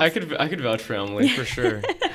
Yeah, so it's like, I mean, knowing now that I can be wrong, I'm not a perfect person, and I've got growth still in me. Those are characteristics that I've learned from therapy in itself. Well, I feel like in the most profound way, like if you're not growing, you're dying. Absolutely. Yeah. Like you always have to be a student. Yeah. You always have to be open to being wrong. It's like, oh, I'm having this conversation with this person. It could be politically, relationship wise, anything. You're like, okay, like I'll hear you out. Like, why do you think I'm wrong? And then you can either make that decision to be like, oh, I believe I'm still correct, or like, oh, maybe I need to do some self work or actual work or research to figure out if I'm wrong. Yeah. You know? I mean, it's the biggest thing that I've worked on in my relationship too. Like I definitely need to take those moments of listening to your partner and saying like, oh, okay, how do I make them feel heard and acknowledge what they're saying and realize that we both might have our own separate truths, but we have to care enough about the other's truth to make them feel heard and acknowledged. And like being able to own up that I'm not perfect and that I'm not right all the time. That's humbling, and that's like level 1. Get a therapist, guys. Get a therapist. Yeah, I tried therapy probably when I was 22. I didn't love it. Maybe it was the wrong therapist, but I found a lot of the lessons that you just described right now in just a ton of self-help books. I probably read like 50 self-help books in a year, and I feel like you could learn a lot about yourself by other people's mistakes. Well, and I think that that's a great suggestion for someone who maybe doesn't have the finances to put into a therapist. Sure. Huge. Like there's books out there about emotional intelligence, about vulnerability. Go find those books and read them. I mean, I had the same experience with a therapist. I had one who was just like telling me, go journal, talk about it, journal. I'm like, that shit doesn't work for me. I'm not a journalist. So you're not a journaler? No, I do not. I've had one journal that I've had since like, I think high school, and it's like got maybe 10 pages in it. 10 pages, that's it. And I'm like, maybe someday like someone will find that. I'm like, no. Do you know what I love about journaling? What? So I had that problem. I don't know if it's a problem. It's not a problem. I had that situation of where I would journal and then I wouldn't journal it for like 3 months. Right. And like, this doesn't make sense. Okay. This self-help book says to journal again. Let's journal. Yeah. But the coolest thing about it is like, I could look back at a journal. Yeah. 19-year-old Nate, who is heartbroken, who is going through these problems, and I could read that shit. Yeah. And I was like, whoa. Like, back to, you said you're a very data-driven person. You're looking at these people's weight, see how far you came. Yeah. I'll look at that, and that's like my 10-pound. Okay, now you got me. You got me. That's what I'm saying. That's my 10-pound bench press. Yeah. And now I'm at 225. Yeah. Did it start at 10 pounds? I think so. 10 on each side. That's incredible. Why is that incredible? I don't know. That's really cool. That's really dope, right? That's really cool to see that growth. Freshman year golf class, guys. Yeah. 10 pounds on each side. Look at you now. Yeah, I know. Yeah. Isn't that crazy? Power of journaling. But that's the power of journaling. Yeah. And like, I didn't journal until I realized that. Yeah. Like when you're 40 and you can look at 24-year-old M and talk about all your process, go, hey, like I got a boyfriend, or I became manager at Equinox. Yeah. And these are the lessons I learned. I was like, oh, that's sick. I definitely do think about that. And I think for me, I don't know what it is. There's just like some missed connection. It doesn't happen. But when it does happen, it all flows out. And there will be like usually like once or twice a year when I sit down and like my hand hurts so much that I'm journaling and I'm just letting it all out. But I mean, for me, like that was not the style that worked for me with my therapist, you know, but it was about finding the right one that, you know, she gets it. She pushes me. What are the characteristics of a good therapist in your opinion? Because like, I'm assuming you tried a couple of a few. Someone who asks the right questions, or I shouldn't say the right questions. I should say thought-provoking questions. A therapist who pushes you to think deeper about your reactions, actions. Like for the longest time, my therapist and I have been talking about what is it, that barrier that's holding me back from acting. And it comes from a very big internal fear of not finding success. For me, I feel like I've found success as a personal trainer. I'm definitely not successful as an actor yet. And having to start from almost like square one, especially after the pandemic. Scary. It's terrifying. Yeah. It's terrifying. But being able to take little baby steps of like, how do I move from point A to point B to point C to point D? Because there's no way I'm getting to Z with the snap of a finger. So like for me, she pushed me into thinking about what is it behind my thoughts and feelings, or what is it that I'm pushing out of my thoughts and feelings that I'm just kind of like pushing to the side and denying. And she would give you thought-provoking questions for you to give yourself a conclusion of the answer. Absolutely. Yeah. And I mean, every now and then she would like push me in and be like, I feel like it might be this. What are your thoughts on that? But that's pretty rare. It was mostly me coming to the table with the solution. And yeah, I mean, it's a miracle when she's able to do that. Those conversations that you have too, they're very hard to have with friends. Yeah, I agree. And I also feel like a lot of friends don't want to, or I think it's unhealthy for friendships to take on that baggage of like, I don't feel this way. I mean, I don't feel good for this reasons. And then you put it on them to like try to give you the right answers or the right stimulating questions to do so. And then if it messes up, then you put it back on them of like, hey, well, you told me to do this, you know? Yeah. No, I agree that, you know, getting someone who's a professional at this and also someone who doesn't necessarily have stake in it. Like my therapist isn't going home thinking about, maybe she is, but she's probably not going home thinking about, oh my gosh, did Emily sign up for that acting class today? Yeah. You know? That's one thing that I think about therapy a lot. It's like, they're humans too. They have their own problems and they have their own life situations. And I'm just like, how can they disassociate that from, obviously they're professional, they're doing it. And I just like think about that sometimes. And then like you just said for this, I just compared it to, they're being paid to be a professional friend to give you scientific evidence and solutions to do so. I mean, to come up with your own conclusions. Yeah, and it's unbiased. Unbiased. I don't know, do you think it's truly unbiased because they have their own life experiences that give them some sort of bias on certain experiences?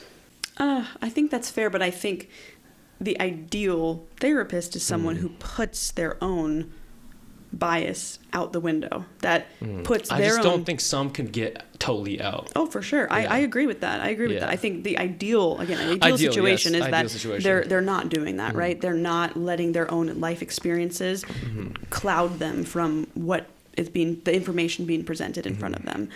But yeah, like if someone's, you know, talking about, you know, something really serious that they might have experienced in their life, how could they not, you know, have that visceral reaction? But that's why they're professionals, right? Yeah. So earlier in the podcast, you were talking about the insecurities of like moving to LA. It's like, I'm not pretty enough to move there and stuff like that. Yeah. I guess what made you, like move still having those insecurities? I mean, I definitely got rid of some of those insecurities when I had my own weight loss journey. And I, for the first time in my entire life, when I was a senior in college, I like looked in the mirror and I was like, damn, I'm happy. Like I'm happy with what I see. The progress. Yeah. Or your current figure at the time. Yeah. And even more so now. And it's just like, and I'm just like, how it was really amazing. I was like, how did this happen? Like for my whole life, we talked about like even shame in Catholic school, right? I felt ashamed of like how I looked and how I presented myself. And so now for the first time, I'm like confident. And that was a very like scary new feeling. And I even had like, it didn't even come down to me. I remember my voice teacher said to me once, and she was just like she forced me to look in the mirror and have that moment of affirmation. And like, I'm sitting there looking at the mirror and like telling myself like, I am beautiful, I am strong, and I am confident. And it was those moments of those affirmations that I first felt it. And that's when I felt like I can tackle LA. I could tackle New York if I wanted to. I could tackle Chicago. I can go wherever I want now. It doesn't freaking matter because for the first time I feel settled in who I am. And it wasn't the image of what I expected. It wasn't like, you know how I said stick thin, you know, tiny little like feminine figure. Yeah. That's in my head what I thought I needed to be. But I found this version of myself that wasn't what I had in mind, but it was what I could be and who I truly was, and who it's strong, it's strength, and it's internal and external. And that comes down to why I do what I do with acting, with personal training. finding that internal and external strength. That's what that's like my life mantra. Yeah, the internal stuff is hard to change because there's a lot of successful people in the world, like rich humans or very built dudes or girls or really fit people that are some of the most insecure humans that I've ever met. Yeah. You know, like they have millions of dollars and they're insecure about the bully in 5th grade. Yeah. You know, and I'm just like, whoa, like maybe it's not something that we don't have that's where they're at. Maybe it's something that they don't have that got to them to where they are. Have you ever thought about that? Definitely not. Yeah. No. Because like working with high-end profile clients, Yeah. I'd be like, yo, I'm definitely more emotionally stable than you. Yeah. I definitely might have more communicative skills than you. Yeah. I definitely, you know, these things. And I'm not saying that in, I'm better type of deal. I'm Right. saying, and I'm like, whoa, like, especially in LA, you always have a vision of like what a successful person is. And actually they're not perfect either. Yeah. And in meeting these people in real life, you're like, whoa, this is not how I thought a top Hollywood actor would act. I mean, we all battle our own demons. Yeah. And like sometimes we work through them, sometimes we don't. I like to work through them. I like to find the solution. Yeah. So I like to be confident in who I am and find that journey, and that's what shapes you along the way. And some people struggle with that, and some people struggle to find those ways of coping with whatever it is that they're battling. So I think that if you're able to do it and you have the strength, the internal, and maybe it is external strength too, but if you have the internal strength to battle those demons, go for it and see how far it can take you. I think we'll end it there, guys. That was so good. Emily, where can everyone find you? You can find me on the Instagrams, Emily Emat. Emily Emat, and if they want to train with you, what should they do? Just send me a DM. Send her a DM, guys. Yeah. Miss Emily Matt, thank you so much for coming on, friend. Thank you. It was a blast. Wonderful. You have a good time? I had a great time. Cool. Always good talking to you. Honestly, super good cocktails. I'm going to make this again. Okay, this was great. Yeah, This yeah. was great. Yeah. All right. Bye, guys. Bye. Bye. If you made it this far, thank you so much for tuning back into the Nate Biltz Podcast. If you could do me one favor, if you received any value out of this episode, please take the time to like and subscribe to the show. My goal is to keep growing this podcast and bring you the most creative and talented humans in the world. I hope you enjoyed this episode with Emily. She definitely is one of the hardest working and most talented, most athletic people I know. I hope her experience and advice was valuable to you. Thank you for listening and giving me your attention. I appreciate it more than you know. And I'll see you in the next one.